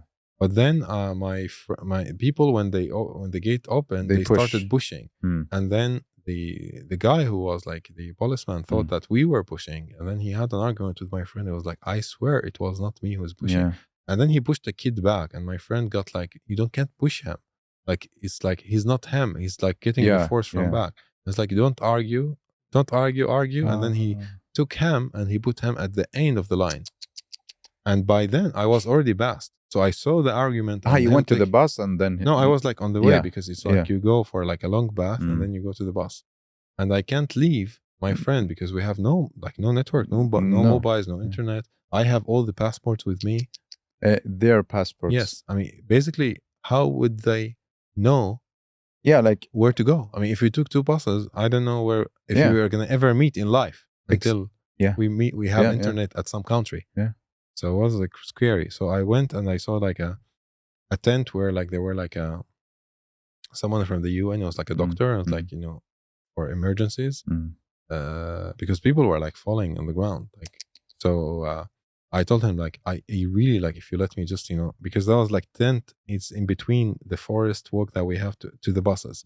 Can you just hide me or keep me here until I see my friend, so I can we can meet and explain the situation? And he was like, yes, you can stay, but don't let anyone see you, because I can't overwrite the army, order. I was like, okay, thank you. And then I stayed. And then imagine now I have like around like 100 meters where like people are passing. You need to. It was raining. It was midnight. Like not midnight. It was here 5 a.m. Yeah. And then people were like, it was rain. It was like foggy because it's forest, and I have to recognize my friend, and everyone looks the same. Like everyone. Welcome to the Middle East. Yes. It's like no, because it was raining, so everyone like had this like like big rainy, dark rainy jackets. Oh my god! Oh my really god. hard to see. Oh my god! So it's really hard, and I'm very far, like really far, that you hardly recognize faces. So, I waited for 2.5 hours until everyone You're passes. kidding. Yes, it was very cold, but now I have some light. Yeah. Until I recognized my friend, by the shape, and then I went, and he was like crying that I waited. He thought like he lost me for like ever, and he has basically family of proud. Yes. And then we met, and then you took the bus. We took the bus, and then we arrived to the border of Austria, and then we walked until we came to Austria. And that when I entered Austria, I was like, now I'm done. Like Austria is basically is like a more like a first world developed country, and then the treatment wasn't okay. From there. From there, and then I was basically like we also found a hotel who actually accepted us through being nice to a taxi driver who knew the owner. Okay. And then we said like we're gonna pay extra if he let us, because we looked not really some people that you want to have in your hotel. Like we looked really miserable. I can imagine. But we still had like we still had like some more money, so we can't pay, can't afford it. So he took us in. And I remember like that night when I went to the shower. Yeah. Like just the idea, the concept of a shower was so modern. Like, modern. It's so amazing. Like just like the idea of warm water touching you after, like around on the roof. Like 10, I think it was like 10 to 11 days of sleeping in the forest and like doing all of that was amazing. So that when I then slept in a really like this white like like a big bed, and like wake up next morning, I was like, I'm a new man. Wow. And now let's continue. Yes. And from there I went to Germany, and in Germany I actually changed my mind. I thought like I will stay in Germany. Oh really? Yeah, because I thought like, okay, like it's an industrial like tech based community, and I have a friend from the UK who she heard from my old neighbor that I'm actually on my way to Europe. She called me, she sent me on Facebook that like I booked a flight from London to Berlin. You come to Berlin, and my family live in Berlin. Okay. So we I mean, let's just like say hi and take care of you, because you've been in a tough journey. And I went to her. She was waiting in the Berlin station, and I took my 2 friends with me, and then they welcomed us in their home. Yeah. And then basically like I saw Berlin from different perspective, and it's like I can stay in Berlin, and they wanted now, but they were so convinced with Sweden, so they continued to Sweden next day. Your friends? Yeah. And I stayed in Berlin. I was like, I'm going to Berlin is good. Okay. Like apply in Berlin to stay as an asylum seeker. Yeah.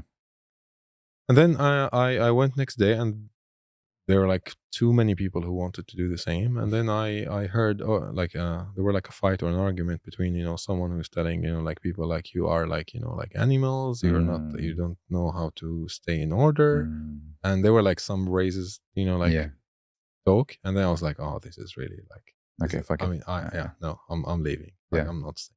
Okay. And then I in 2 days I had like to find now a bus to go to Sweden. And I did find a bus, and I called my friends who already arrived to Sweden. I said like really nice, really amazing. To which city they arrived? This is because like the mother of my friends, she told them that I've been to Örebro and it's amazing. Like people are like super nice and super. And my friend's sister, who was like we were like a neighbor back home. She's also like she lives and studying in Sweden. Okay. So she told us that it's really nice in Örebro, and she actually taught me how to count to 10 in Swedish. Back then, I was like, okay, that's nice. And so they went to Örebro, and in Örebro, there's like no immigration, like no Migrationsverket. There's nothing. So the police had to host them and then send them to Stockholm. Okay. So I was on the phone with him, and they told me it's really nice. Örebro, yeah. And then I came, but of course my goal was to come to Stockholm. Yeah. Because if I arrived to Stockholm is second Silicon Valley. Yeah. And I arrived to Malmo, and from there, the bus actually takes you from Berlin to Malmo. Wow. It's like around 17 to 18 hours. Oh. Yeah, but it's like one like direct. One driving. Yeah, I mean they stay for like a longer stops, it's like to rest, and they have 2 drivers basically. But yeah, it's one That's way. Crazy. Yeah, it was crazy. Yeah. I arrived to Malmo. I bought a ticket from Malmo station to Stockholm. Yeah. Arrived to Stockholm, said like, now I'm here, so you can. How was your feeling? Like, finally you tired. Made it. Like, I was maybe tired. You couldn't even feel because like you're so tired of. Yeah, I didn't even look around. Like, I mean, I basically in the T-Centralen, I mean, like Central Station, I arrived and then I said like I'm asylum seeker. I was like, because I was like really, I had like a hat with has like a UK flag, and I was like, I mean, I restruck myself in Berlin. Yeah. I didn't really look, and I had a book with me. It was like I was really hard to recognize. I had no one with me, so they thought like I'm like could be local, could be tourist, could be anyone. So when I showed up, I was like, I was not as miserable looking, like as really someone who didn't get a chance to stop in a hotel, or like some people were like just coming all the straight all the way. Oh, so you see, like, so that's that was also like like I would say that many other people maybe had it tougher than I did. So I won't brag about my toughness. So when I arrived, then they actually put us in a taxi, and at this point, when I arrived to Malmo, I had 120 euros left in my pocket. This is your capital. Yes, that's my capital. I would say actually it was like 120 something. And then, but long story short, when I went to the exchange to Forex, they gave me 1,200 krona. Swedish crown. To basically, that's my whole budget. The train ticket was 500. So I had 700 left. Right? And then I went when I came to in the train, I bought some stuff, and then it was 200. Now I have 500, like food. And now I have 500. So when I arrived, and then I put it in the taxi, and the taxi was supposed to take us to the closest Migrationsverket, or the migration agency or temporary camp. Okay. Just to stay over the night, because I arrived like 7 p.m. And then there, I was looking at I was me and other 3 people on the back seat, and I was looking at the taxi, the range and how much money, and then I was because I was supposing I have to pay them, to pay him, and I was really a Mercedes taxi. I was like, Sweden really has nice taxi cars. Now we're talking. Now we're talking real taxi. So, and it was and though I met the guy who was sitting behind, so now we were quite know each other, and then I told him that I only have 500. If it went beyond, then I will take money from you so we can pay him. Because the other 2 guys seems really poor. And when we arrived, it was 650. Okay. So the guy gave me 200 SEK, 200 kroner. And then I wanted to give the taxi. I was like, no way. I was no, you should take money. And he said they will pay me. You don't have to pay me. I was like, and you were worried about this. I was super worried. I mean, that was my everything about my whole entire net worth. I'm paying you my net worth. And then I was like, no. Literally, you pay him everything you have. Everything I have. Right? My net worth. And I was like, no. I was like, okay, thank you. Now you're wealthy again. Yeah. Now I'm rich. So he could have taken it. I mean, still. Yeah, of course. Just. But he was really nice. To appreciate the gesture. Yeah. So when I went in, then that's I connected to the internet. I contacted my friends. I told him like, I have my friend in the US. I am like, you have to lend me money because I'm not going to call my family because they will be scared. If they just know amount of money, they will be like, they will not be able to sleep, and they don't know how to deliver it from Syria. Yeah. But so my friend in the US would know how to manage. So I actually borrowed some money from my friend because I had, like a promise that I'm not going to like follow the path of like, I will not like take government money until I find a job. You mean when you're here in Sweden? Yeah, when I arrived in Sweden. So basically, in 2 days, they send us to 3 days, I guess. They send me Syrian SNAS. Okay. In like north or like in Dalarna. And that's when I was like, I started to argue like, can I not stay in Stockholm because here it's more easy for me to find a job? And they were like, yeah, we're really sorry. We have many who are coming and requesting to stay in Stockholm. We cannot. Okay.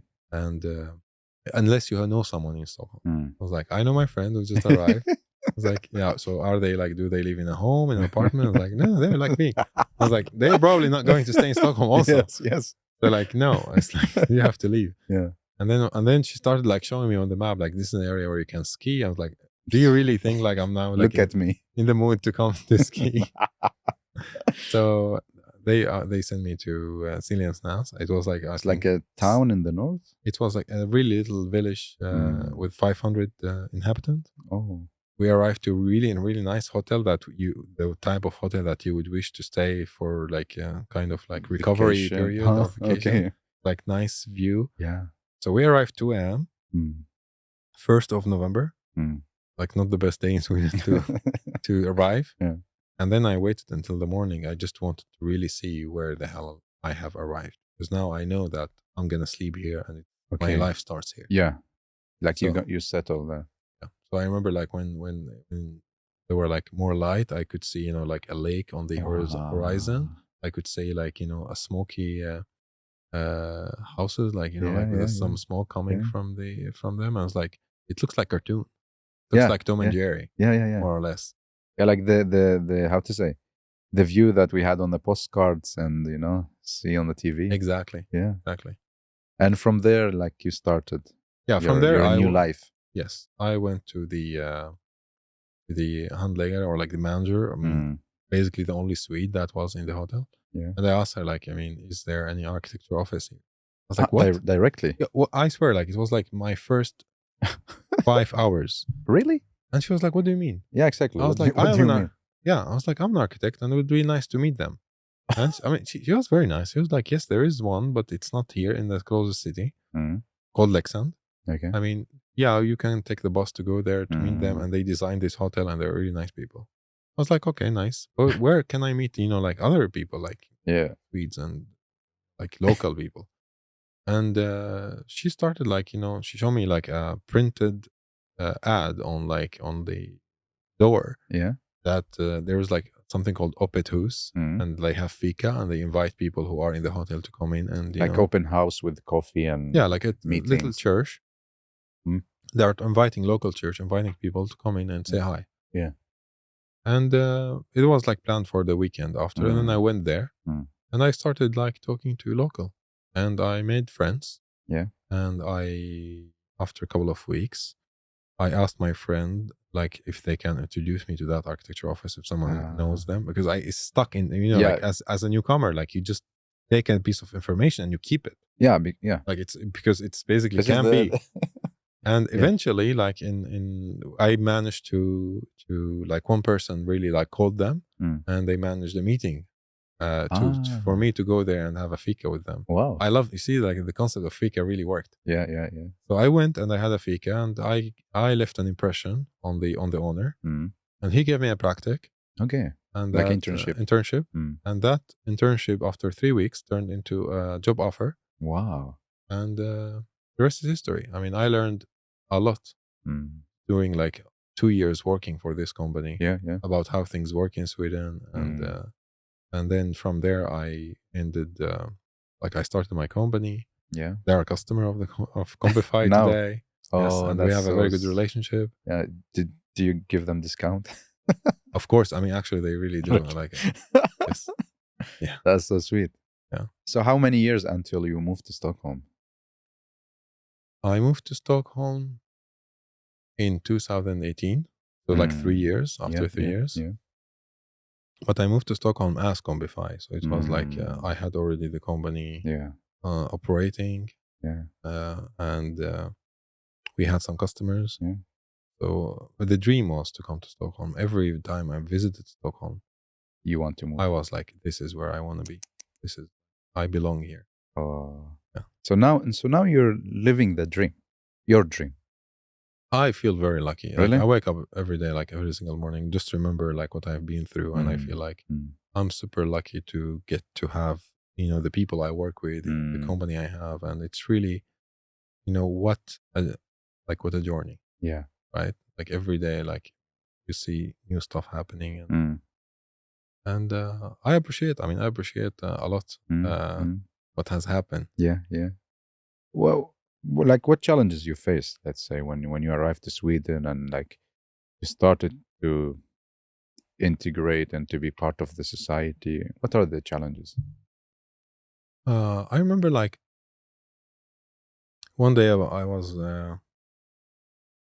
like sad about the fact that you don't get the same privileges as someone who is born here. Like you don't basically. No, of course not. I'm saying like privileges as like it's just like the know-how.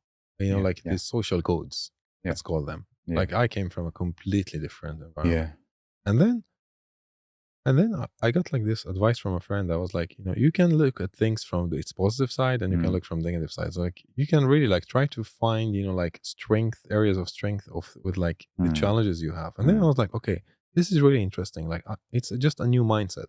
How can I use my background and the things I know in basically comparing with what I see and see, some areas of opportunities here. Okay. Because like, for a Swede who was born here and lived their whole life, they can't really, maybe they could, I don't know, but spot the opportunity that I spot with like, the Combify idea and data. Because I know how it works if it's not for this. And I think there's an area of improvement here. Yeah. So I just started looking like, like as a new immigrant, like I don't know anyone. Like now I get a chance to create my first impression. Okay. Maybe in your country, someone just didn't like you for some reason. Now I don't have that reason. Like now it's okay. It could be that. Start from zero here. Yeah. So I can create my impression. Of course, it takes time because in business in general or in life, you don't deal with something you do not know or you are not familiar with as a human nature. You avoid darkness. You avoid, like you stay in uncertainty. Your comfort zone. Your comfort with your friends, with your circle. And in business also, like, I know that, you, Mustafa, you have, like a similar shared background as me. So it's easier to do business with you. So I also like had to do extra job. Yeah. I had to actually, because you have no one to call to ask about Alaa and they're like, is really Alaa a good person to work with? Alaa, we only can take what Alaa is telling us. Yeah, right. Nothing else. So I had also like to do some extra efforts, and I was okay about it. I had a purpose. I had a goal. Did you face the racism through your journey? There are certain situations where you can look at it from like a racism perspective, but can you really say? I think you can't. I think some people can be skeptical just because they don't know you. Right? Like some people like act differently to it, like in certain way that I would rather be closed and I would rather not to deal with you just because I don't know a lot about you. Or I heard about things about people who look like you, who does this type of activities.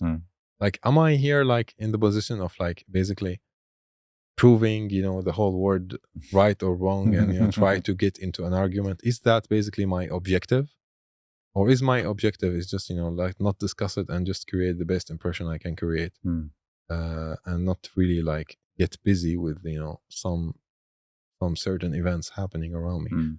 So I try to like ignore it as like live my own reality distortion field. Like I would like, there is something negative, but like, will I spend energy here like to really analyze the situation or just move forward? I always decide to move forward. Okay.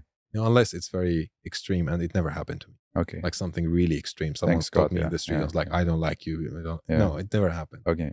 Maybe someone decide not to do business with me for. So what? Like, do you feel that it's much tough for you to get into the business, into the field because of this? Like, because of you're not Swedes, you're not born here, you look different, and so on. Can you feel this, that it's a barrier for you to expand, to get clients, to go and so on? Yeah, well, I would say, like, Sweden is, in what I have learned about, like, so far, Sweden is a country of law and order. Like, people like system and logical thinking. So like when they see that you are also on the same, aligned with that, they respect working with you and they want to work with you. Yeah, you create value. Yes, exactly. So it's not like it's a thing that Swedes only, like, love law and order. It's a thing in the community here, in the society. So it doesn't matter what is your background, as long as you adhere to the community code. People like to work with you, and that's what I think people should learn. Like, as newcomers, you need to learn that things work in certain ways in Sweden and are expected to be working in certain ways. If you do them differently, you have to say why, and you have to give your reason. You can't just do things differently and expect that people will be like, oh, okay, cool. No, like it's not the US. Here it's like, still Sweden is Sweden. Yeah. And we get to respect that, because it is the country that welcomed us and had us, give us a new life. Exactly. So we have to respect that, and we have to adjust and like integrate with this system. So why you didn't continue working as an architect here? Because like you got this idea. I mean, it's exploring. Like, I mean, I got an idea. I want to start a company, and I wanted to, do something that makes me, proud of myself. Creating as I'm starting a new life, or I got the chance to, reproduce myself in a new society.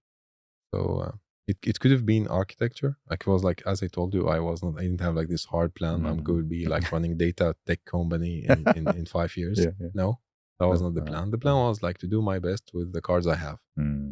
Play the best game. Yes. Yeah. So how do you see yourself like now? Do you see yourself an immigrant, or do you see yourself a businessman or a co-founder, or how do you see when you stand in the front of the mirror? A complex creature. Well, I don't actually think about it that way.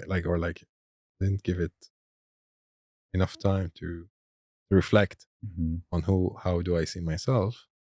I just, I wake up every morning. I have my, duties at work. I have to continue the progress and get to the next milestone.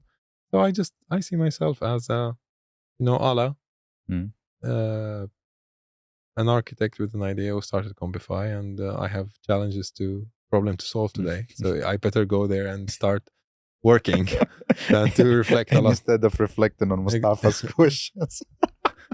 Yeah, exactly. But tell me, do you feel home here in Stockholm? And this is a really deep question, because home is where your heart is.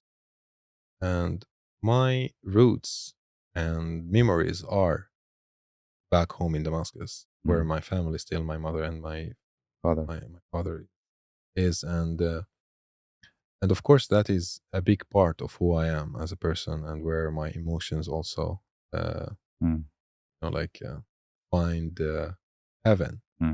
But also, Sweden is my present, and my future is where my life is today. So also, it has a big place in my heart, like to Sweden, and admiration of everything that the country gave me. So I would say I'm happy. Like, I love walking. I mean, I love seasons in Stockholm. Like now, just before this podcast, I was like walking. I arrived early, so I decided to walk around. And I was like, oh, I mean, like you almost forget how lovely and it's beautiful. The nature is in Sweden. Like I'm in the city and I get just to have a lake and have like this amazing view. It was like really really nice. So I feel, this peacefulness.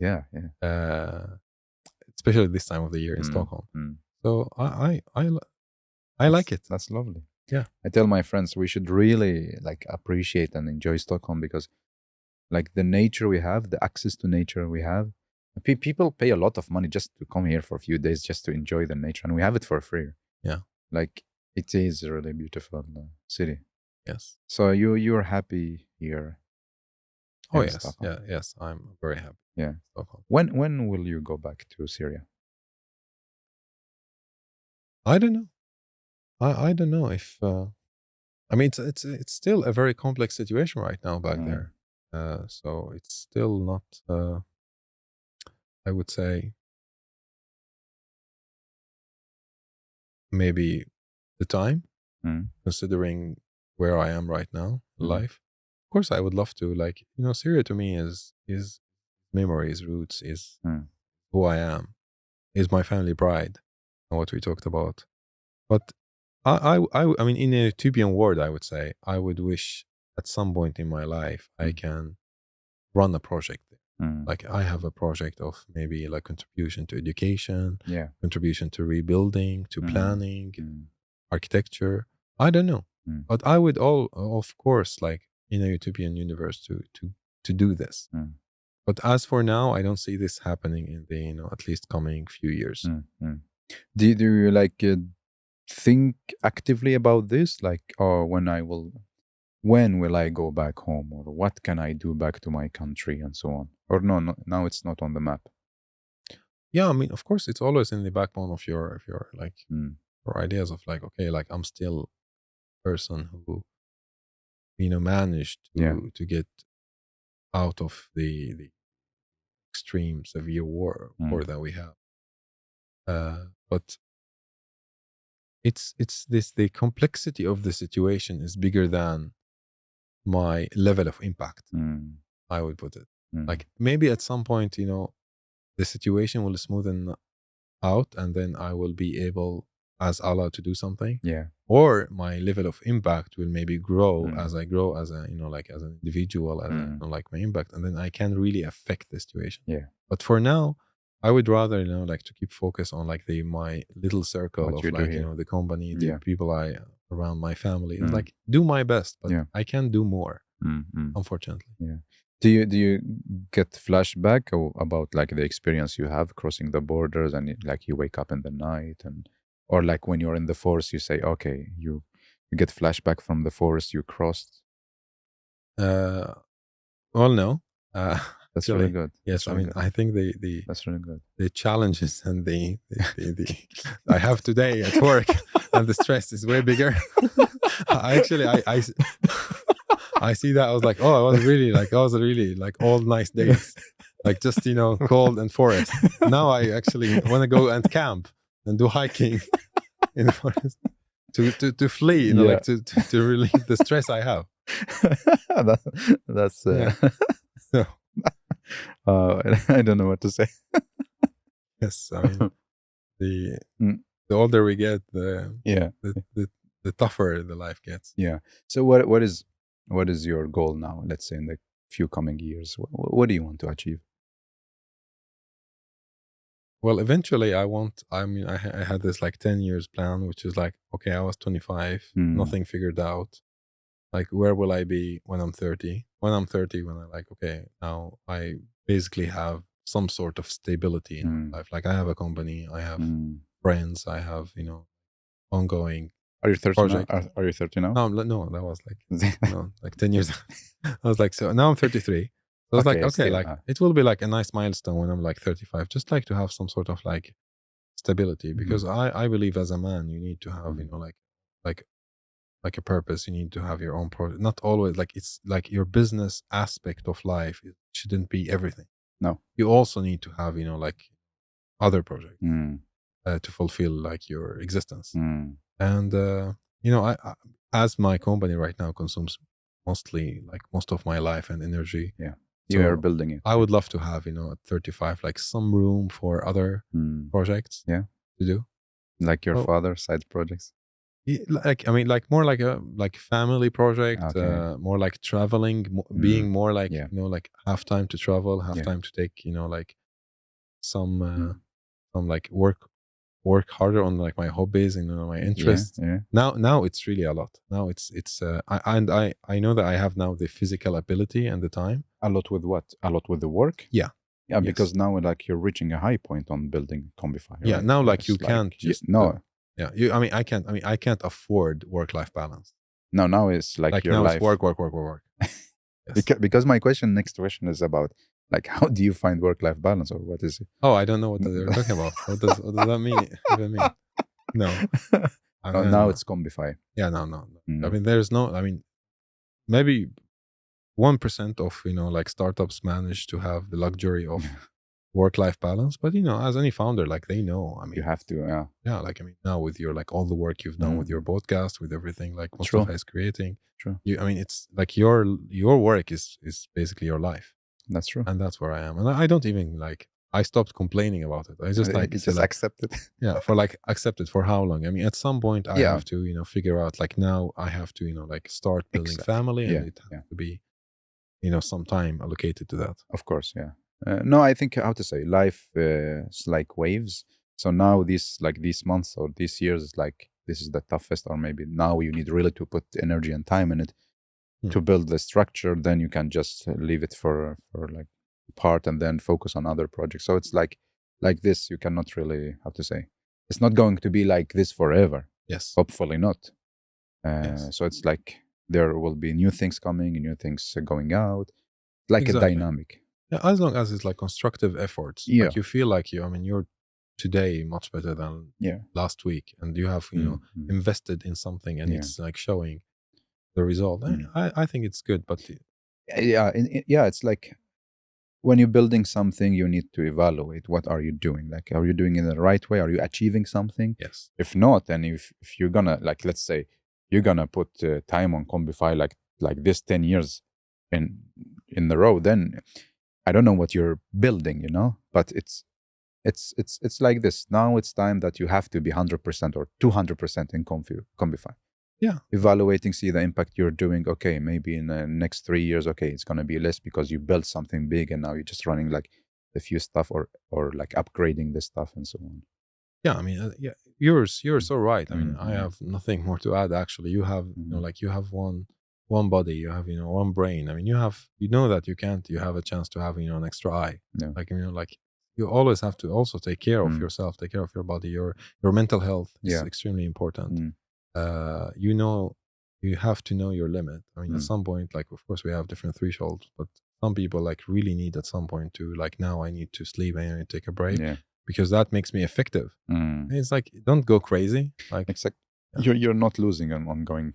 Yeah. You're only losing on going crazy and thinking like you're gonna make this, without sleeping for many days. How is your daily routine? Well, what time you wake up? Well, I wake up. I used to wake up at 5, but now I wake up at 6. Now I think like maybe with age, like I really need this extra hour. Like 5 is like, no, I'm not waking up now. So, okay. So I wake up at 6, and like the perfect answer, I would tell you, I go to gym and then like I'll do yoga and I mean like. No, I don't. I mean, sometimes I really like when I train, at least I do it twice a week, like at least, because going to the gym. Yes. Okay. Because it's just for the sake of my mental health and my like, stamina and like my ability to work hard. Yeah. I need to sweat. And in Sweden, it's hard to sweat if you're not raining because like it's not hot. Fortunately, of course. Yeah. So you wake up at 6 and then tell me. Yeah. So like if I'm training, like I go train like for 45 minutes. Morning. Okay. Yeah. But of course, like in most of the days, I just like, go have a shower and have my like morning espresso. Like that's like basically don't talk to me in the first line, like 1 hour, like that's just me, having some me time. Yeah. And then, like I just get dressed and I go to work. I try to be like at the office 7:30, 8. You live close to the office? It's for like 12 minutes at the office. So it's not really like far. Good. So like 7:30, 8, I try to be at the office. That's a perfect day. Yeah. And I start, Hitting it. Start working until 7. Okay. Then go home, have dinner, and continue working. Or like more of like this time. Yeah, like checking stuff and so on. Right? Yeah, like the soft work, I would say. Like not like hardcore more like the working. chilling. Yeah, the soft is like basically keeping yourself updated with what's happening in your industry, like reading something, watching something that's related,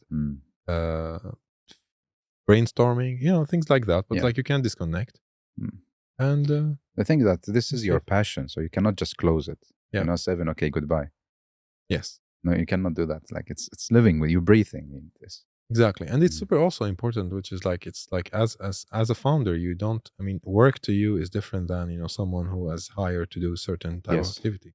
For you, like going to an event, networking with other people, trying to, build your social network, try to be aware of where the industry is right now and how things are going. This is work. Yeah. Because you are like, your decision will affect, your business. So you need to make a decision based on, if that what we like sell at Combify, like be data informed, make sense of information. Exactly. So it's also important to be active everywhere. Yeah. So, and what time you sleep? Usually like 12. Okay. 11, 12.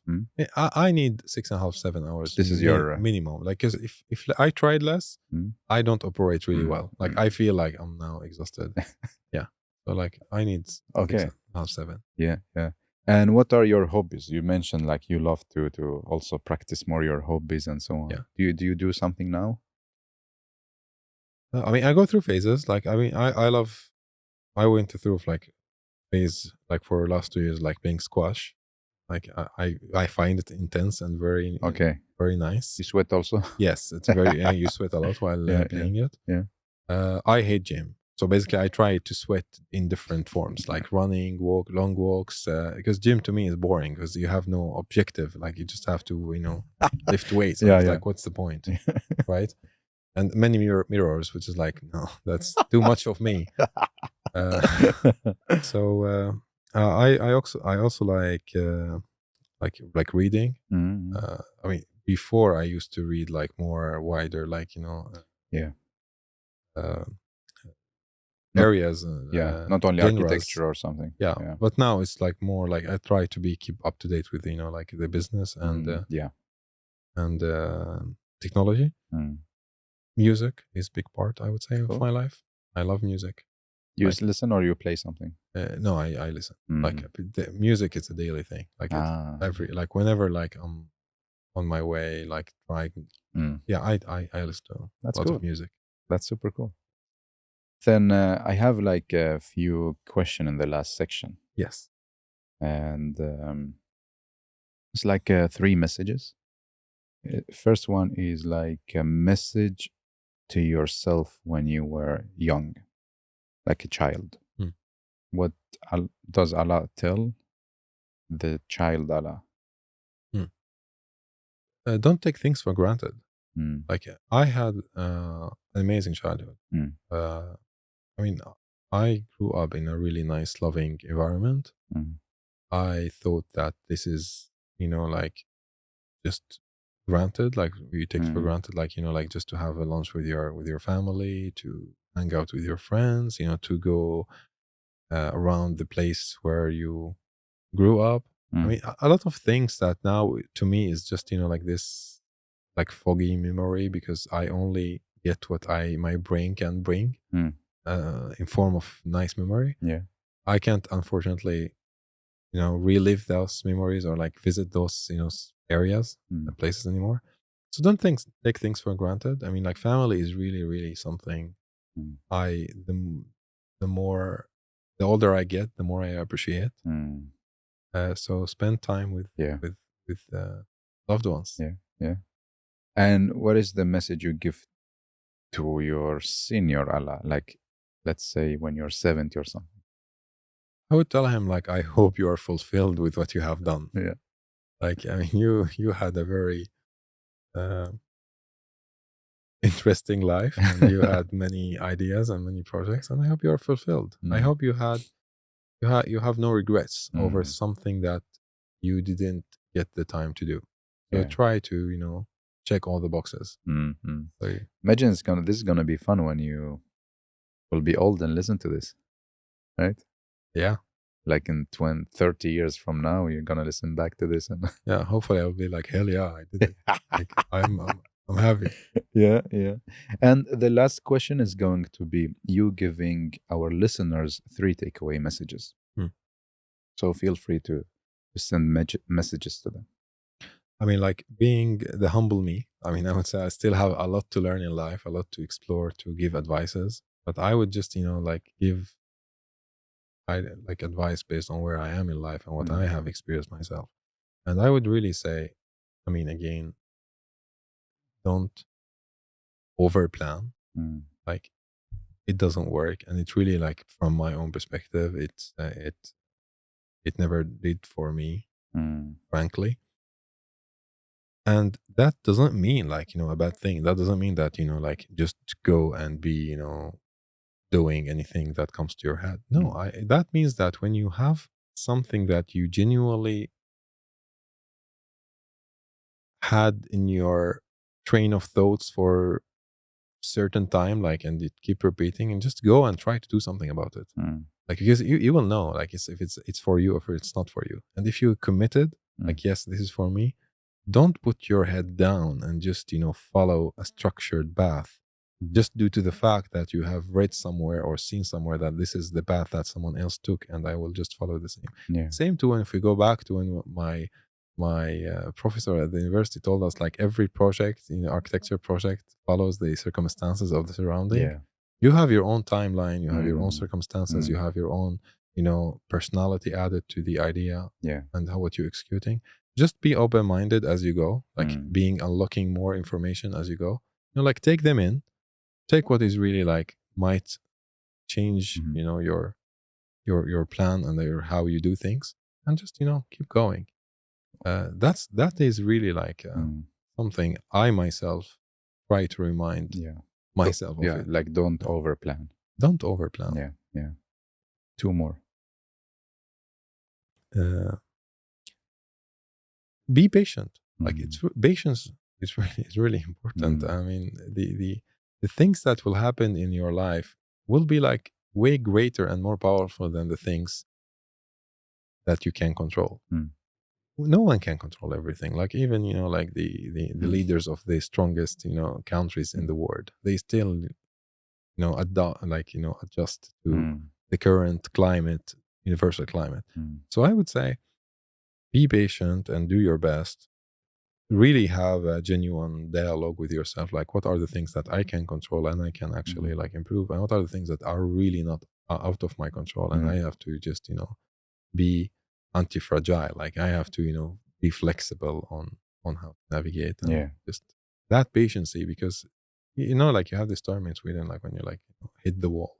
Don't hit the wall because you have misunderstood the situation. That's not really a good way to hit the wall. Try to be smart and be like aware that things takes time. Things takes time. Exactly. And the last one,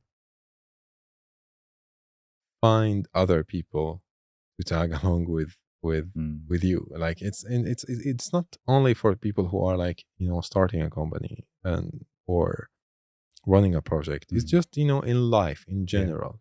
Like, you need people who care about you, people who actually like really like-minded on how you see life, and how you are actually like, what are you working on right now, and give them a chance to build something really great with you. I'm saying that right now, even though like I've met many people who actually like taught me lessons, but I also like, I mean, I also met people early on when I arrived to Sweden that actually changed the trajectory of my life, because they were genuinely like amazing, great human beings. So it's just like, you don't know until you try. So be open to people and try like to get as many like-minded people, people who you respect, on your project or on your mission, because you can't do it yourself. 100%. Yeah. I'm so grateful like for you coming here, giving your time to record, and also like for me important like to see or to hear your story. We see always like the success and the projects you do in building Combify, award you receive, you met the king. Like you're doing so good. At the same time, I know there is also like a great person behind all this what we see on media.